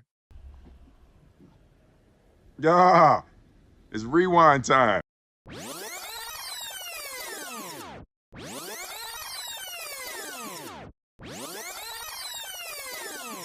A few moments later. Trở lại rồi, đây là đâu? À, ở hành tinh núi lửa Vulcanus. Giờ mình phải sửa lại tàu gấp gấp. Later. 1 hour later. Sửa lại vị trí đặt súng và băng chuyền. 2 hours later. 3 hours later. Lúc nãy chắc do xây sai băng chuyền nên đạn mới không đưa tới tháp súng được. 6.5 hours later. Rồi vậy là xong một bên. Còn bên kia, copy qua cho nhanh.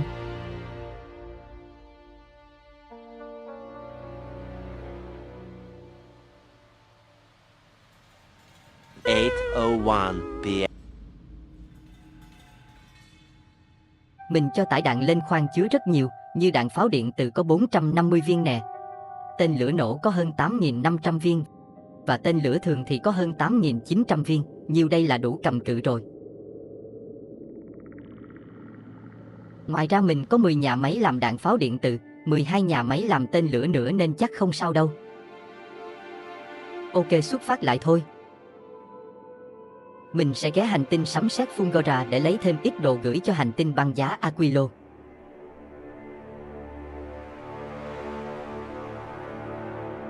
Lấy đồ xong mình đi đến Aquilo chuẩn bị bước vào hành trình dài. Các nhà máy trên phi thuyền có vẻ hoạt động khá trơn tru, cố gắng cung cấp đủ đạn cho dàn súng là ổn rồi, và mình đã đến Aquilo. Bắt đầu mình cho phi thuyền bay vào con đường đi đến ranh giới hệ mặt trời một lần nữa. Từng bước một, mình chinh phục lại cây số 10.000 mà không gặp trở ngại nào.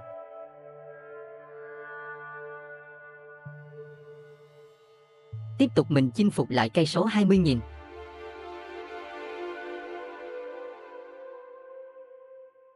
Rồi đến cây số 30.000.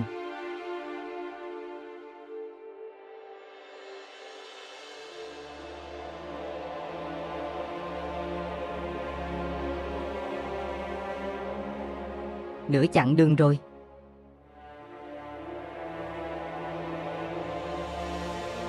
$70.000 cây số rồi, miễn là còn đạn thì phi thuyền sẽ không bị sứt mẻ.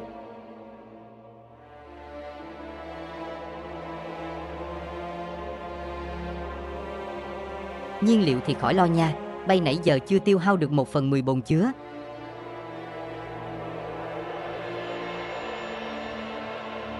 $90.000 cây số, ok, và chúng ta đã sắp đến nơi. Ái chà, mình đã chiến thắng, sau bao nhiêu ngày xây dựng mòn mỏi, mình đã hoàn thành game.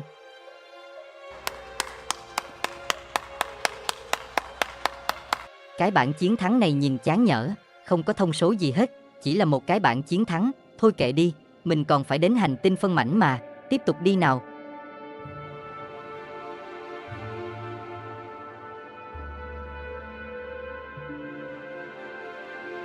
Ôi không hay rồi, mình đã sắp hết rocket. Trong kho bây giờ chỉ còn rocket thường, rocket nổ đã sử dụng hết.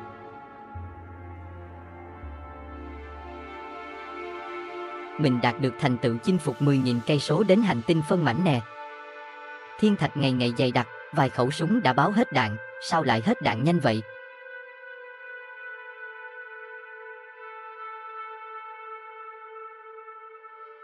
Và cánh trái của phi thuyền đã tan xác.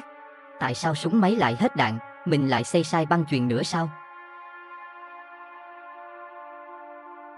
Và chuyện gì đến cũng đã đến.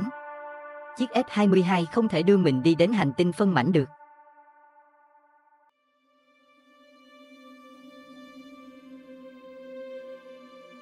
Thôi đành chấp nhận số phận vậy. Mình sẽ quay lại với chiếc phi thuyền khác xịn sò hơn.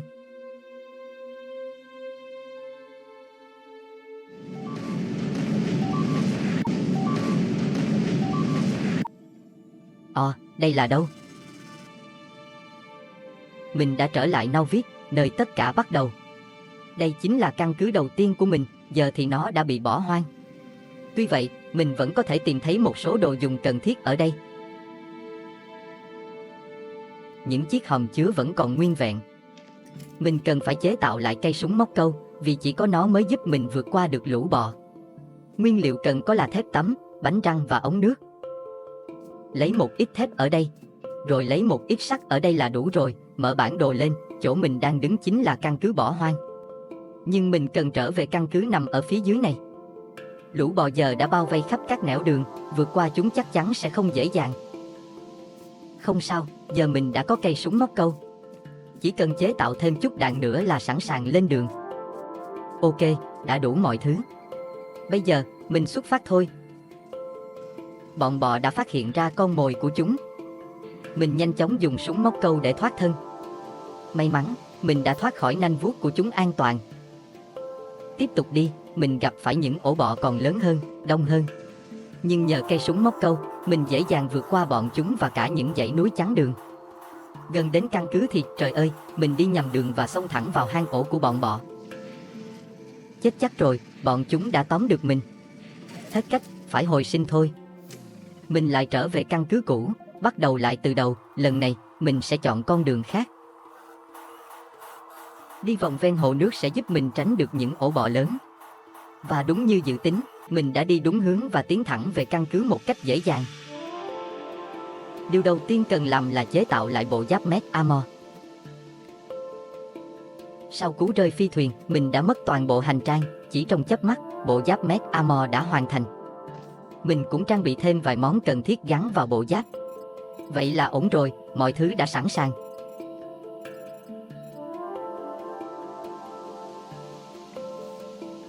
Công việc tiếp theo của mình là xây dựng một tàu vũ trụ mới để chinh phục hành tinh phân mảnh. Đây chính là bản thiết kế chiến cơ AC-130. Mình rất mê chiếc máy bay này từ khi chơi con Off Duty, đến mức đã thức liền 4 đêm để hoàn thiện từng chi tiết. Rất là kỳ công.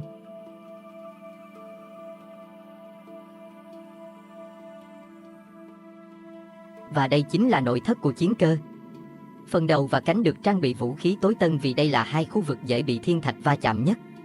Thân máy bay là kho chứa hàng, còn phần đuôi là khu vực sản xuất nhiên liệu và điều hành bộ máy vận hành.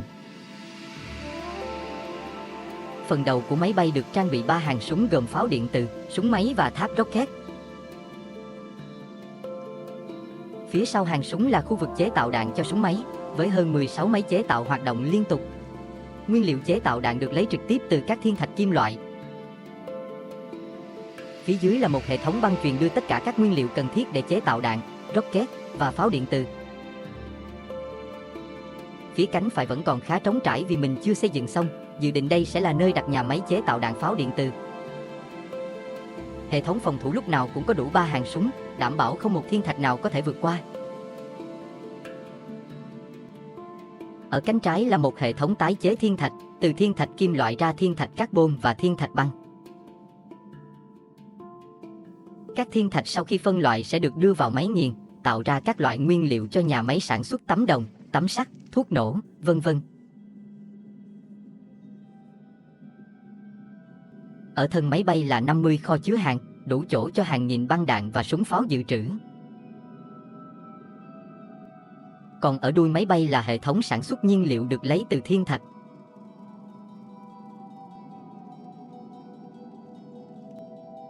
Và đó là toàn bộ thiết kế sơ bộ của chiến cơ AC-130. Hy vọng nó sẽ là con ác chủ bài giúp mình chinh phục hành tinh phân mảnh.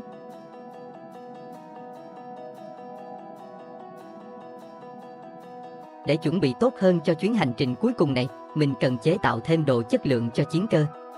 Để chế tạo được đồ chất lượng nhanh chóng, mình sẽ đi đến hành tinh sấm sét Fugora.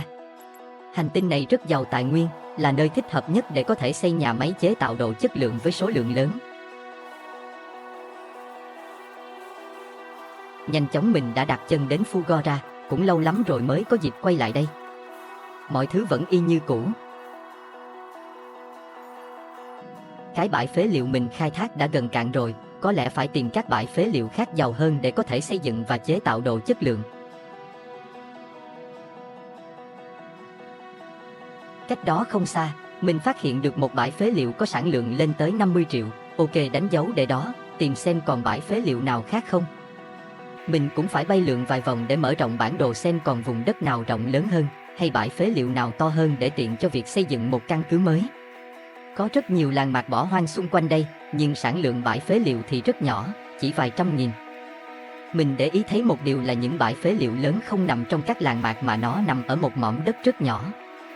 Có thể đó là nơi đổ rác của cư dân bản địa, nên nơi đó tập trung rất nhiều phế liệu. Mình đi lùng sục thêm khá nhiều vùng đất mới nhưng vẫn chưa tìm được nơi nào ưng ý, nên thôi không đi tìm nữa. Bản đồ giờ đây đã được mở rộng thêm, để xem bây giờ có bãi phế liệu nào ưng ý không.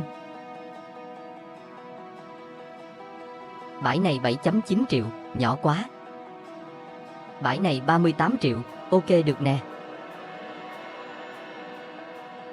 Dưới này có bãi 28 triệu nữa. Nhưng cuối cùng, mình vẫn ưng ý nhất bãi phế liệu 50 triệu, và nó cũng ở gần căn cứ mình. Vậy chọn bãi này đi, không cần tìm thêm nữa. Và mình chọn luôn vùng đất này để xây nhà máy chất lượng vì ở đây khá rộng rãi và nằm gần căn cứ cũ. Từ bãi phế liệu 50 triệu về đây cũng không xa lắm, nơi này quá hoàn hảo.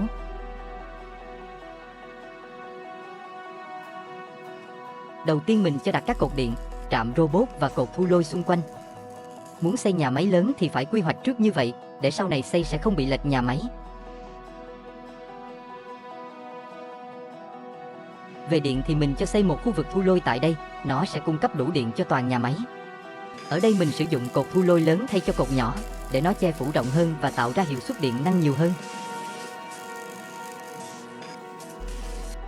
Và trong chớp mắt, mình đã dựng xong các trạm robot và cột điện xung quanh khu vực này.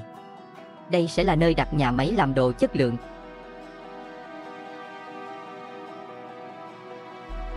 Mình cho khai thác bãi phế liệu 16 triệu này trước vì nó cũng gần căn cứ. Chỗ này nhỏ nên rất khó xây dựng, nên tạm thời cứ xây nhồi nhét như vậy nè. Xe lửa thì cho đánh vòng trông như thế này để nó quay đầu, rất đơn giản. Mình nối xe lửa về đây, khu vực này là nhà máy tái chế phế liệu. Xây y chang khu tái chế cũ. Mình copy mẫu đưa về là xong.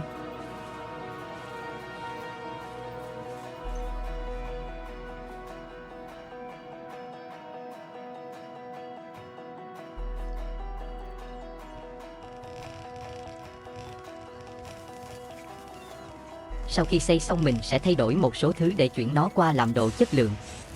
Bằng cách là mình cho gắn vào máy tái chế 4 mô đun chất lượng. Sau đó copy mẫu cho mấy máy tái chế khác để tất cả đều làm đồ chất lượng luôn.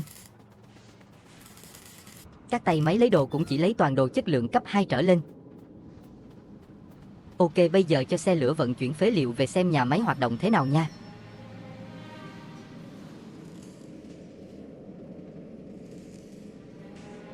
Phế liệu đã về đến khu tái chế. Cho anh em nào không nhớ, phế liệu là tập hợp của 12 loại nguyên vật liệu gồm có sắt, đá, nhựa, đồng, bánh răng, vân vân. Khi đưa vào máy tái chế nó sẽ tách ra 12 loại nguyên vật liệu ra cùng một dãy băng chuyền.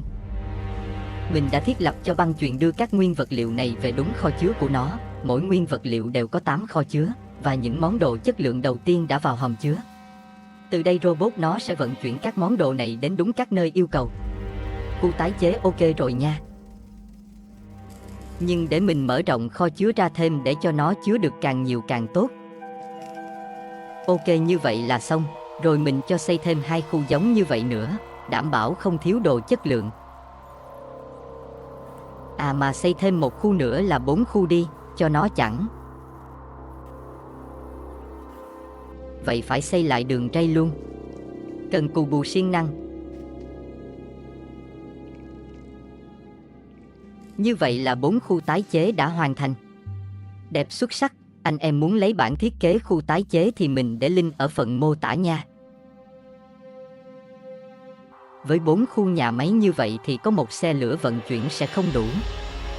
Mình cho khai thác bãi phế liệu 50 triệu đưa về luôn.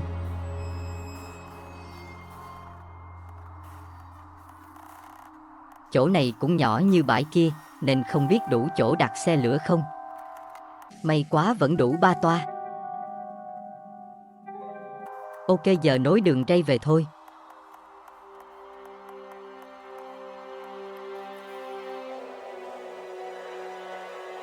Và xe lửa thứ hai đã đưa phế liệu về rồi nhé. 4 khu tái chế đã hoạt động bài bản. Có nguyên vật liệu chất lượng rồi, bây giờ đến việc chế tạo đồ chất lượng.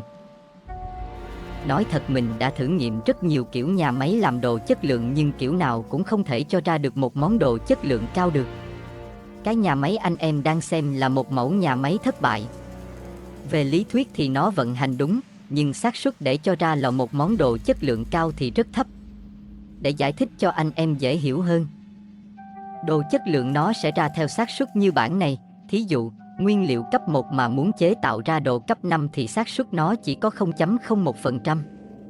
Giống việc mình đang làm đó, hỏi sao nó không ra đồ cấp 5, mình đã treo máy hơn một đêm mà nó không sản xuất nổi một cái áo giáp Med Armor chất lượng cấp 2. Mình cũng thử chế tạo những món đồ đơn giản hơn, và kết quả cũng không khá hơn là mấy. Vậy bây giờ phải làm sao? Mình nghĩ ra một cách, đó là chế tạo mô đun chất lượng cấp cao hơn. Anh em nhìn đây sẽ thấy các mô đun chất lượng cấp cao hơn sẽ cho phần trăm cao hơn. Như vậy xác suất ra đồ chất lượng sẽ dễ hơn rất nhiều. Ok, làm thử thôi nào.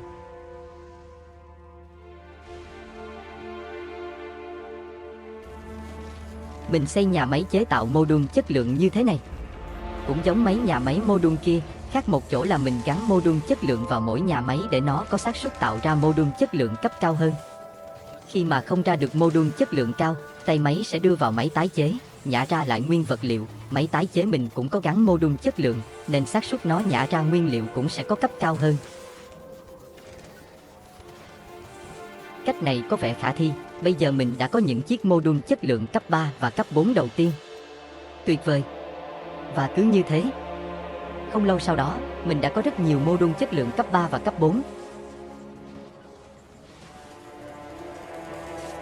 Để xem được số lượng đồ bình thường đến đồ chất lượng có bao nhiêu thì mình mở hành trang lên, bấm vào một ô yêu cầu vận tải, rê chuột đến món đồ, mình sẽ thấy số lượng của nó. Như đây anh em sẽ thấy mô đun chất lượng, cấp bình thường mình có 5 cái, cấp hiếm mình có 24 cái, cực phẩm có 3 cái. Mỗi lần muốn kiểm tra đồ đạc thì mình làm cách này là nhanh nhất, dễ nhất. Ở phía trên nhà máy chất lượng, mình cho làm máy chế tạo súng máy chất lượng luôn. Để kiểm tra số lượng nào. Qua nhiêu đây là đủ gắn lên phi thuyền rồi. Mình cũng cho làm máy gấp thiên thạch chất lượng cao luôn, trên phi thuyền sẽ cần nhiều lắm. Do thấy khu tái chế nó dư xi măng nhiều quá nên mình dùng số xi măng đó đi lót sàn cả khu tái chế luôn. Sàn xi măng sẽ giúp cho mình di chuyển nhanh hơn khi đi trên đó. Ngoài ra nó làm nhà máy nhìn cũng đẹp hơn. Và mình cũng xây nhà máy làm áo giáp chất lượng cao. Áo giáp này cần rất nhiều nguyên liệu xa xỉ nên mình cũng phải tự thân đi nhặt nguyên liệu từ căn cứ cũ về đây cho nó chế tạo. Sau một thời gian chờ đợi mòn mỏi, mình đã có Med Armor cấp 3. Ngon hơn rồi đó. Hòn đồ bự tổ chảng luôn. Chuyển hết đồ đạc qua mà vẫn còn dư chỗ rất nhiều.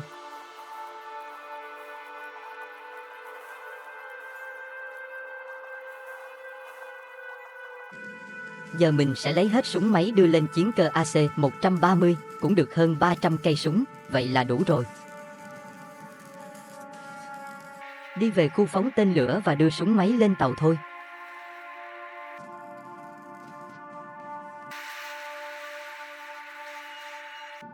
Súng máy cấp cao hơn nó có tầm bắn xa hơn, bảo vệ tàu tốt hơn. Còn nếu muốn súng máy bắn mạnh hơn thì mình phải làm đạn chất lượng, cái đó sau này mình sẽ làm.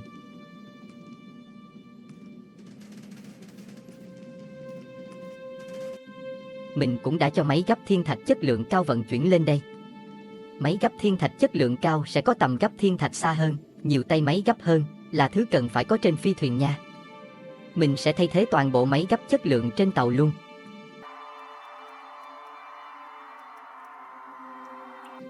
Mình cũng cho nâng cấp tất cả băng chuyền trong phi thuyền, từ băng chuyền cấp 3 lên băng chuyền cấp cuối.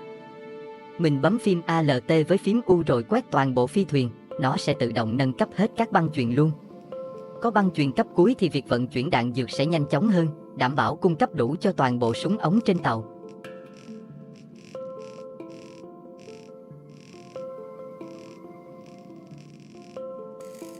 Bây giờ mình chưa lên phi thuyền vội, mình sẽ cho chế tạo thêm cảng robot cá nhân và chân máy chất lượng cao cho áo giáp. Với cảng robot cá nhân chất lượng cao hơn, nó sẽ giúp mình điều khiển được nhiều robot xây dựng hơn, giúp mình sạc robot nhanh hơn. Còn với chân máy chất lượng cao thì nó sẽ giúp mình chạy nhanh hơn. Làm đồ chất lượng cấp 3 là đủ xài rồi, nhà máy này bây giờ mình làm đơn giản thôi. Mình cho đặt 2 nhà máy chế tạo cảng robot như thế này, nếu nó ra đồ cấp 1 và 2 thì tay máy sẽ đưa nó vào máy tái chế để lấy lại nguyên liệu, sau đó nguyên liệu lại tiếp tục đưa về máy chế tạo một lần nữa cho đến khi chế tạo được đồ cấp 3 trở lên thì nó sẽ giữ món đồ đó lại. Đồ cấp 5 thì nó vừa xa xỉ vừa bá đạo, nên xài đồ cấp 3 là đủ phá game rồi.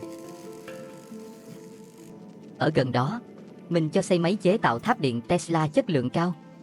Đây là tháp phòng thủ kiên cố, có thể bắn ra tia điện làm tê liệt và gây sát thương lớn cho bọn quái vật. Đặc biệt, tia điện còn nhảy lan sang những con khác. Nguyên liệu chế tạo rất đắt đỏ, gồm mạch xanh dương nè, hợp chất siêu dẫn nè, siêu tụ điện nè, súng Tesla và chất điện li. Tháp điện Tesla chất lượng cao hơn sẽ có tầm bắn xa hơn và máu nhiều hơn, đặc biệt là khả năng lan điện sẽ cao hơn. Thế nên tội gì mà không làm vài cái tháp chất lượng cao chứ. Bây giờ để nghiên cứu một chút về khả năng của bọn sinh vật trong game này nhé. Đây là những con biter trên hành tinh trái đất Nauvis. Bọn này có chỉ số kháng cự chất nổ và vật lý, không có con nào kháng điện cả.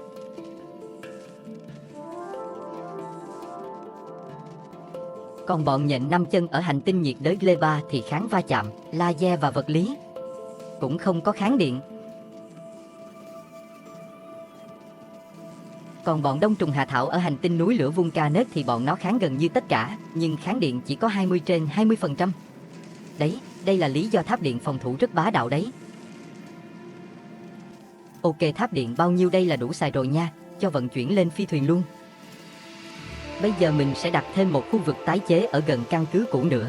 Như mình đã nói ban đầu, hành tinh sấm sét Fugora này rất giàu tài nguyên, thế nên tội gì mà không khai thác thật nhiều. Mình xây trữ sẵn, sau này thiếu đồ gì cứ quay về đây lấy. Mình cho xây hẳn 3 khu tái chế luôn, chỉ cần copy paste là xong, mọi việc robot xây dựng sẽ lo hết.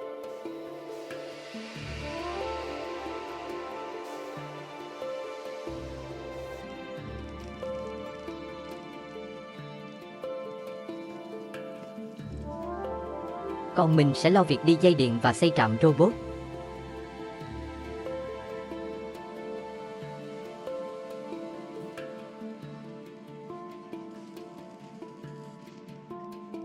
Chớp mắt, 3 khu tái chế đã xây dựng xong. Giờ chỉ còn đưa phế liệu về là nhà máy hoạt động. Mình sẽ cho khai thác bãi phế liệu có sản lượng 38 triệu ở đây. Nó cũng gần căn cứ, quá thuận tiện. Bây giờ bay đến đó khai thác nào. Trước tiên phải dọn sạch sẽ rác rến xung quanh đã. Nhờ có cảng robot chất lượng nên giờ mình đã có nhiều robot phục vụ hơn và bọn nó sạc điện cũng nhanh hơn nữa.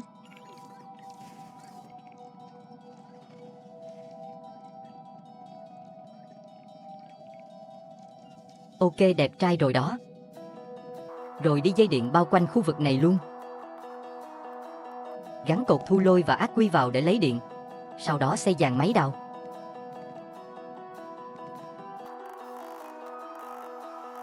Rồi đến xây đường ray. Trong chớp mắt, xe lửa chở phế liệu đã hoàn thành. Giờ xây đường ray nối về căn cứ thôi.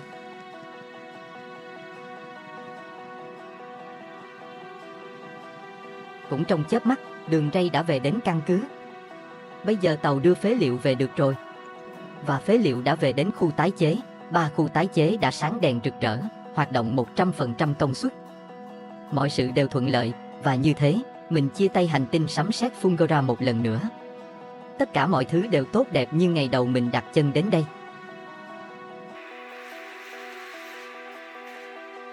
Ok, giờ mình sẽ hướng dẫn anh em set up máy tổ hợp bất biến. Mình thấy có rất nhiều anh em hỏi mình cái này, vì đây là cái món đồ khó hiểu nhất game. Giờ mình hướng dẫn đơn giản nhất có thể, anh em không hiểu cũng không sao, cứ làm theo từng bước như mình là sẽ làm cho máy nó hoạt động được. Vì sao đến bây giờ mình mới sử dụng máy này à? Đó là vì ở cái động cơ đẩy của phi thuyền nó hoạt động theo cơ chế như sau. Theo bảng này, cột đầu tiên là phần trăm nhiên liệu được đưa vào động cơ. Thí dụ như, mình nạp 100% nhiên liệu vào. Hiệu suất của động cơ là 100%, nó sẽ đốt 200% nhiên liệu, tức là 120 lít trên giây. Còn nếu mình nạp vào 50% nhiên liệu, thì hiệu suất là 84% và nó đốt chỉ có 119% nhiên liệu, tức là 71,14 lít trên giây. Nói đơn giản hơn, nếu mình chỉ nạp 50% nhiên liệu mình sẽ tiết kiệm hơn rất nhiều và hiệu suất không giảm hơn bao nhiêu. Tội tình gì phải giữ cho nó hoạt động 100% đúng không? Thế nên bây giờ mình cần dùng máy tổ hợp bất biến để cho động cơ giữ được nhiên liệu ở mức 50%. Bắt đầu làm nhé, đặt máy tổ hợp ở gần bồn chứa nhiên liệu. Bấm vào cái máy, mình đặt kênh, thí dụ kênh A. Dưới này để số 1, bấm OK. Sau đó mình lấy ra một máy tổ hợp quyết định, đặt xuống, lúc này nhìn kỹ nha, cái máy này nó có cái đầu với cái đuôi. Sau đó mình lấy dây đỏ hoặc dây xanh, dây nào cũng được, nối từ máy bất biến sang máy quyết định, nối vào đuôi nha, đừng nhầm vào đầu. Nối xong, bấm vào máy quyết định mình thấy nó có tín hiệu đầu vào là A1 rồi nè, ở ô trên đây, chọn kênh A luôn, kế bên nhập số 100 vào. Rồi xong, không có gì xảy ra hết. Rồi giờ nối tiếp cộng dây đỏ từ đuôi vào đầu máy. Bấm vào cái máy, ở ô đầu ra, mình chọn kênh A luôn. Và anh em thấy số nó sẽ chạy từ 1 đến 100 rồi quay lại, liên tục như thế. Vậy là ok rồi nha. Tiếp tục, giờ mình lấy cái đèn làm thí dụ nha, đặt một cái đèn xuống, nối dây đỏ từ máy vào đèn, bấm vào cái đèn, ở đây mình chọn kênh A, mình sẽ thấy kênh A nó chạy từ 1 đến 100 như cái máy nè. Mình đặt con số 20, bấm OK. Rồi bây giờ thì khi con số bé hơn 20 thì đèn sẽ sáng, lớn hơn 20 đèn sẽ tắt. Để chỉnh game chậm lại cho dễ nhìn nha. Dưới 20 đèn sáng, hơn 20 đèn tắt, có thể chỉnh điều kiện ngược lại cũng được.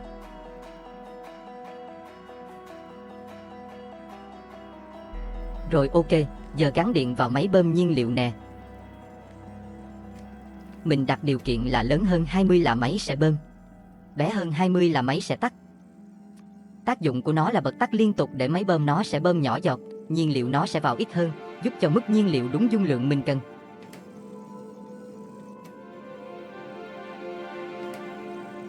Xong. Giờ cho phi thuyền bay thử nha, nhìn nhiên liệu của động cơ ở đây nè. Bây giờ nó đang phun nhiên liệu, 982/1000, bay một lúc nó mới hạ xuống được. Sau một lúc thì nhiên liệu nó đang ở mức 35 đến 40%.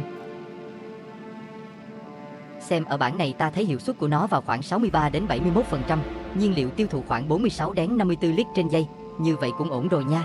Vậy là không bao giờ lo hết nhiên liệu nữa. Cái này tùy thuộc vào anh em muốn bay với vận tốc bao nhiêu. Như mình thì muốn nó bay ở vận tốc tầm 60 đến 70 km trên giây là ổn. Mình cứ điều chỉnh đúng với vận tốc mình mong muốn là được. Vận tốc tốt nhất mình thấy là dưới 100 km trên giây là ổn. Bay nhanh hao nhiên liệu với dễ bị ăn thiên thạch lắm. Và đó là cách hoạt động của máy tổ hợp bất biến. Anh em thấy mình nói thiếu chỗ nào thì cứ comment góp ý nha.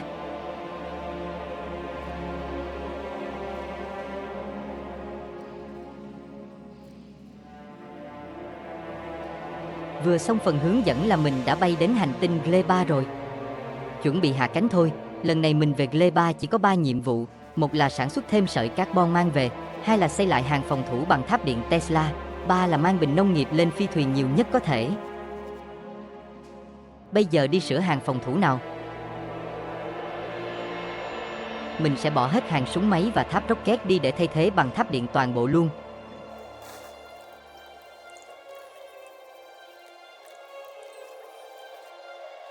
Sau khi dọn xong hàng súng, mình cho đặt tháp điện dọc theo tường thành. Mình cũng cho trạm robot đặt phía sau tháp điện để dễ sửa chữa nếu có hư hại.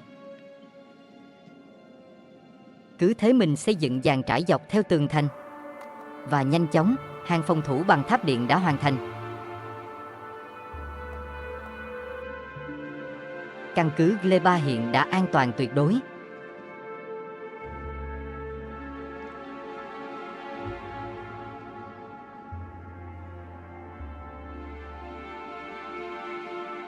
Bây giờ test thử hàng phòng thủ nào, mình sẽ gọi mấy con nhện 5 chân này vào xem sao.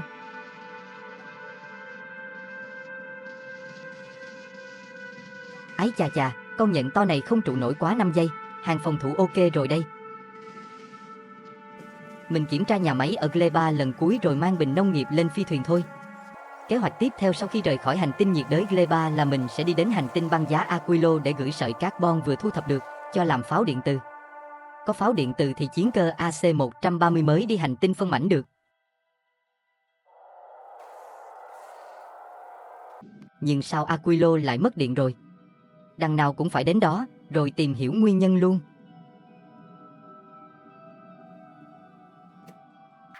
Nhanh chóng mình đã đến được Aquilo, bây giờ phải tìm hiểu nguyên nhân mất điện.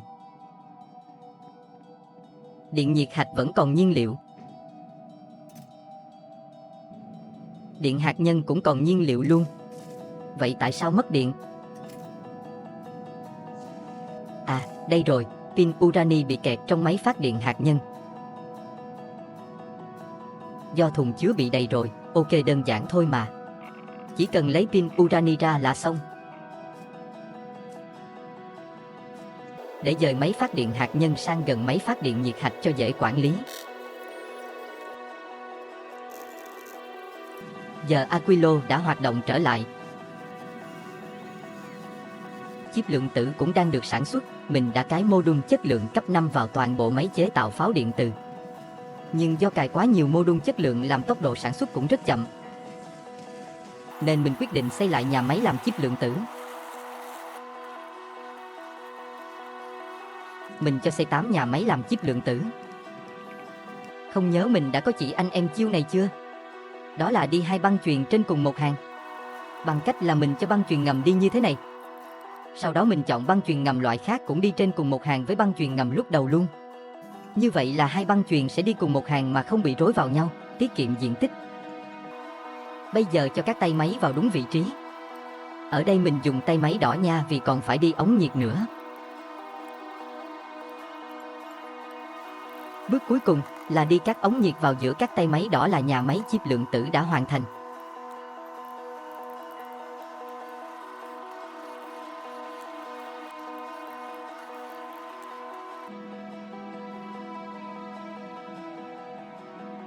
À quên, chưa nối các ống phờ lo vào nhà máy mà. 1 phút 30 giây là xong.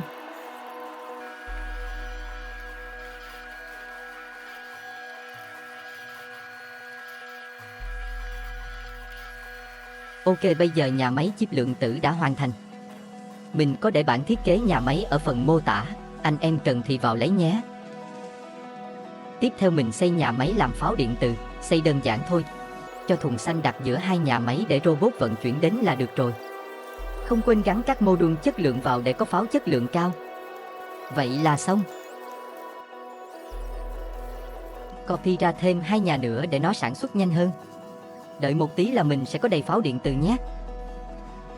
Ok, không còn việc gì làm ở Aquilo nữa. Trong thời gian chờ đợi sản xuất pháo điện từ, mình sẽ đi từng hành tinh làm nốt những việc cuối cùng trước khi đi đến hành tinh phân mảnh.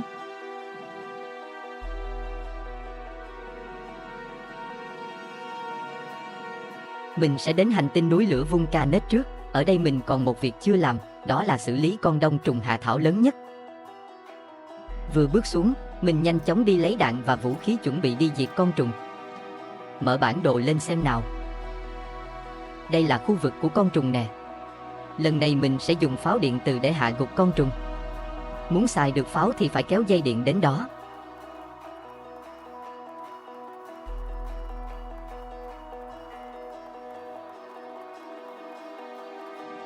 Đến chỗ con trùng rồi, à có một con nhỏ ở gần đó nữa, để diệt con nhỏ trước cho đỡ vướng víu.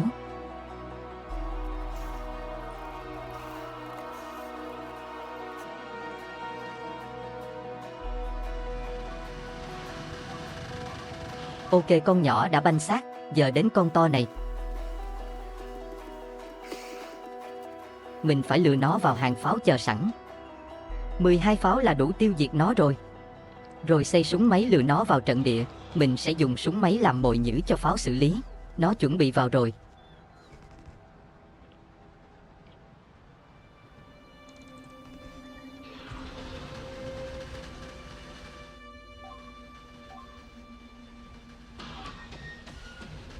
Pháo điện từ xử lý quá nhanh quá gọn.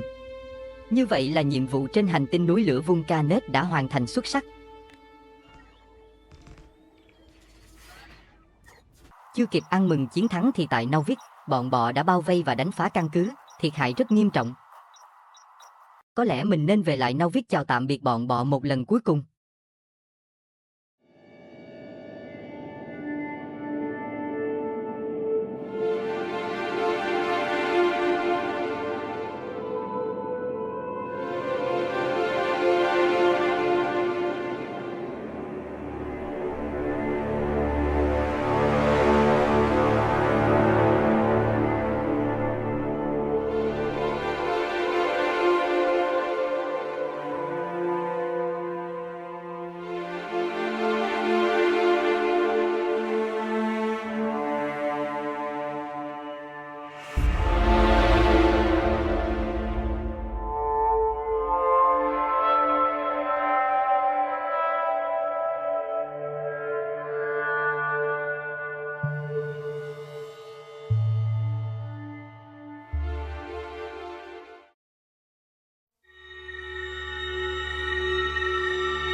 Sau khi chào hỏi lũ bò xong, mình đã sẵn sàng rời bỏ hành tinh quen thuộc này để bắt đầu một hành trình tiếp theo. Hành tinh phân mảnh đang chờ đợi mình với những thách thức mới. Mình sẽ nhớ bọn bọ lắm đây. Chiến cơ AC-130 hiện đã chuẩn bị đầy đủ các nhà máy cần thiết. Súng ống cũng đã sẵn sàng. Với pháo điện từ, mình sẽ cho nó xử lý các thiên thạch khổng lồ. Với tháp rocket, nó sẽ xử lý thiên thạch lớn, còn thiên thạch vừa và nhỏ thì súng máy sẽ xử lý. Nhà máy sản xuất thuốc nổ vẫn hoạt động trơn tru. Ở cánh phải còn rất nhiều chỗ trống. Mình sẽ cho xây máy chế tạo đạn pháo điện từ. Đạn pháo điện từ nó cần thép nè, thuốc nổ nè và tấm đồng. Cho nối 3 băng chuyền đưa vào là mình có thể chế tạo được đạn pháo điện từ nha. Xây xong một khu mình sẽ copy ra thêm 3 khu giống vậy nữa. Như vậy là cánh phải đã phun. Việc tiếp theo, mình sẽ xóa nhà máy điện hạt nhân đi và thay thế bằng nhà máy điện nhiệt hạch. Điện nhiệt hạch hoạt động vĩnh cửu, mình chỉ cần đưa nhiên liệu vào lúc đầu, còn sau này nó sẽ tự vận hành, chỉ tốn mỗi pin nhiệt hạch, nhưng tiêu hao ít lắm. Và như vậy nhà máy điện nhiệt hạch đã hoàn thành.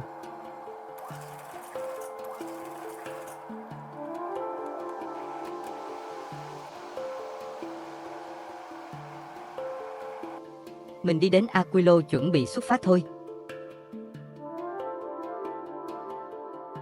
Và hành trình đến ranh giới hệ mặt trời đã bắt đầu. Hành trình này mình đã vượt qua 2 lần rồi nên lần trở lại thứ 3 này cũng không gặp trở ngại gì. Với hệ thống súng ống đầy đủ như thế này thì không một mẩu thiên thạch nào có thể chạm vào thân máy bay. Trong tích tắc, mình đã đến được ranh giới hệ mặt trời mà không bị thiệt hại gì cả. Đi một vòng kiểm tra toàn bộ máy bay, mình thấy hình như có gì đó sai. Số lượng băng đạn đã vơi đi khá nhiều, băng chuyền trống rất nhiều chỗ. Với số lượng nhà máy như vậy mà không hiểu sao vẫn không sản xuất được số lượng đạn như mong đợi. Hay là đợi thêm một lúc nữa xem sao. Sau một lúc chờ đợi thì băng chuyền đạn đã phun trở lại. Mình đi tiếp được rồi. Chọn hành tinh phân mảnh và khởi hành. Thời gian đầu mọi việc diễn ra khá suôn sẻ. Hàng phòng thủ vẫn bảo vệ phi thuyền rất chắc chắn. Không có một chút trở ngại nào. Mở bảng công nghệ lên, cho anh em thấy mình đã nghiên cứu hết 100% công nghệ rồi. Bây giờ chỉ còn những công nghệ vĩnh cửu như nâng cấp sát thương của đạn, nâng cấp tốc độ của súng, tốc độ robot bay vân vân. Và mình còn bình khoa học Prometheum là chưa chế tạo được vì nó cần các mảnh thiên thạch Prometheum chỉ có trên hành tinh phân mảnh, nơi mình đang trên đường đến. Nhưng phi thuyền bắt đầu có những thiệt hại đầu tiên, không biết vì sao súng máy lại bỏ qua những thiên thạch nhỏ, để chúng đâm vào tàu một cách dễ dàng như thế. Rõ ràng mình đã đặt mục tiêu ưu tiên, vậy mà súng máy vẫn bỏ sót. Thấy tình hình có vẻ không ổn, mình đã cho dựng tàu để kiểm tra. Có thể do nhiều thiên thạch quá nên súng bị quá tải chăng? Mình cho xây thêm một khu làm thuốc nổ bên phải để cung ứng đủ cho các máy chế tạo đạn. Với 10 máy làm thuốc nổ có lẽ là đủ.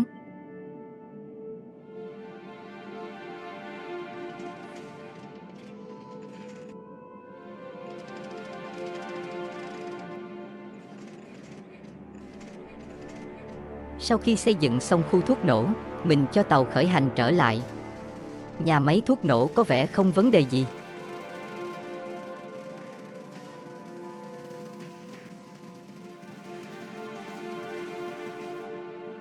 Các lò rèn ở cánh trái vẫn hoạt động rất năng suất. Thế nhưng, có một điều gì đó không ổn trên con tàu này. Mình vẫn không hiểu sao năng suất sản xuất đạn dược rất chậm chạp, không bao giờ đủ cung ứng cho toàn bộ tháp súng. Cứ bay được một lúc là hết đạn.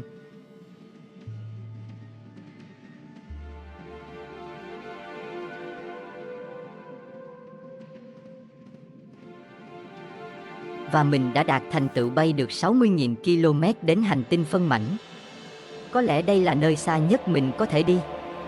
Việc phi thuyền liên tục hết đạn khiến cho toàn bộ hành trình điêu đứng. Không tiến được mà cũng không lùi được.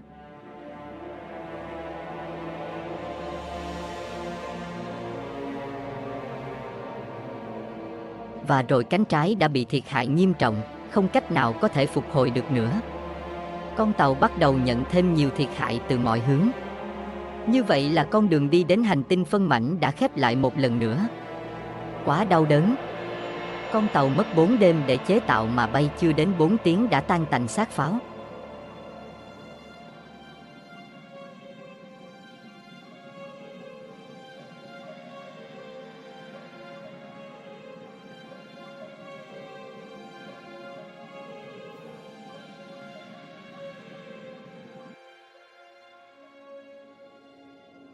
Từ thất bại lớn lao lần này, mình đã thấu hiểu rõ nguyên nhân gốc rễ. Dù con tàu vũ trụ khổng lồ được trang bị hàng loạt máy sản xuất, nhưng hệ thống băng chuyền lại không đủ khả năng cung cấp đạn kịp thời và đầy đủ cho các tháp súng. Lần tới, mình sẽ cải tiến thiết kế để khắc phục triệt để những điểm yếu này. Và mình tin, lần tiếp theo sẽ thành công. Các cụ có câu, thua keo này ta bày keo chó. Mời anh em chiêm ngưỡng tàu vũ trụ mới Ken xà beng, và đây chính là tàu vũ trụ AK-47 có gắn giảm thanh, được xây trong 2 ngày.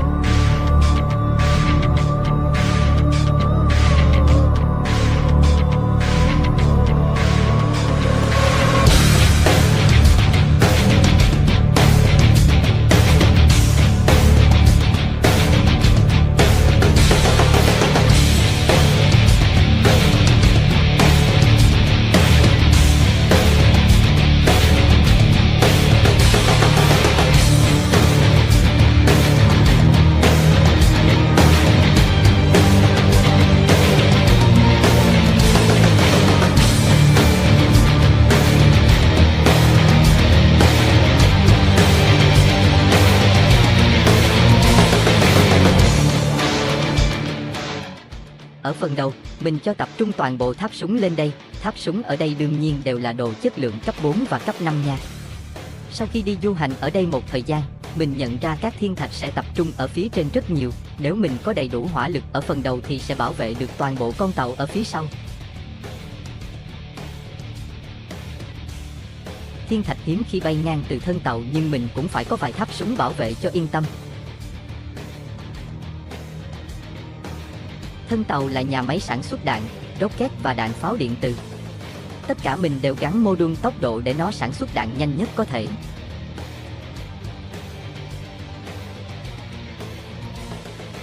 Ở đây mình cho xây thêm máy chế tạo đạn rocket và đạn pháo điện từ. Mỗi máy chế tạo đều có mô đun tốc độ đi kèm. Mình cần đảm bảo số lượng đạn đầy đủ cho tất cả tháp súng trên tàu. Tổng cộng mình có 16 máy chế tạo đạn pháo điện từ, 14 máy chế tạo đạn rocket và 12 máy chế tạo băng đạn súng máy. Giữa các máy chế tạo là mình cho xây máy truyền tín hiệu. Khi gắn mô đun tốc độ nó sẽ phát tín hiệu cho các máy chế tạo xung quanh có thể sản xuất nhanh hơn.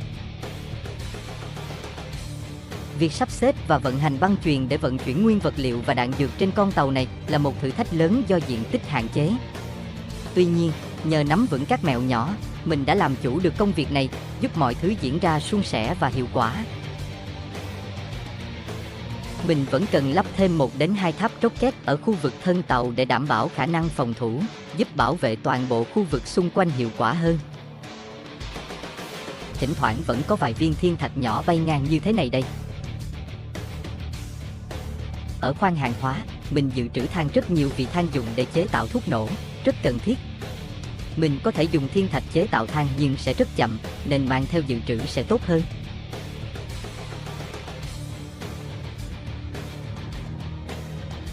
Ở đây mình xây dựng không theo quy tắc nào cả, cứ chỗ nào trống là nhét vào nên phi thuyền này nhìn rất lộn xộn nhưng hoạt động thì rất là có năng suất.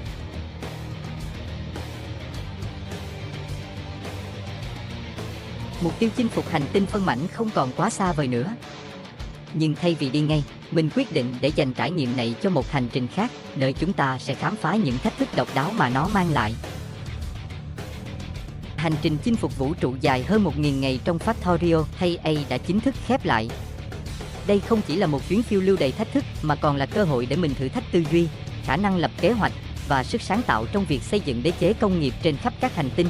Kết quả sau tất cả nỗ lực, mình tự hào đã hoàn thành 100% bản công nghệ, chinh phục mọi nghiên cứu trong game, xây dựng toàn bộ các công trình mà game cung cấp và cuối cùng đạt được cột mốc khó nhất, bước chân vào hành tinh phân mảnh. Nếu anh em muốn tìm hiểu chi tiết hơn về bất kỳ phần nào trong hành trình này, từ cách tối ưu hóa dây chuyền sản xuất, lập kế hoạch mở rộng quy mô, đến việc khám phá và khai thác tài nguyên trên các hành tinh xa xôi, hãy để lại bình luận nhé. Mình rất sẵn lòng chia sẻ kinh nghiệm và tiếp nhận mọi ý kiến đóng góp từ cộng đồng. Cảm ơn anh em đã đồng hành cùng mình trên hành trình này.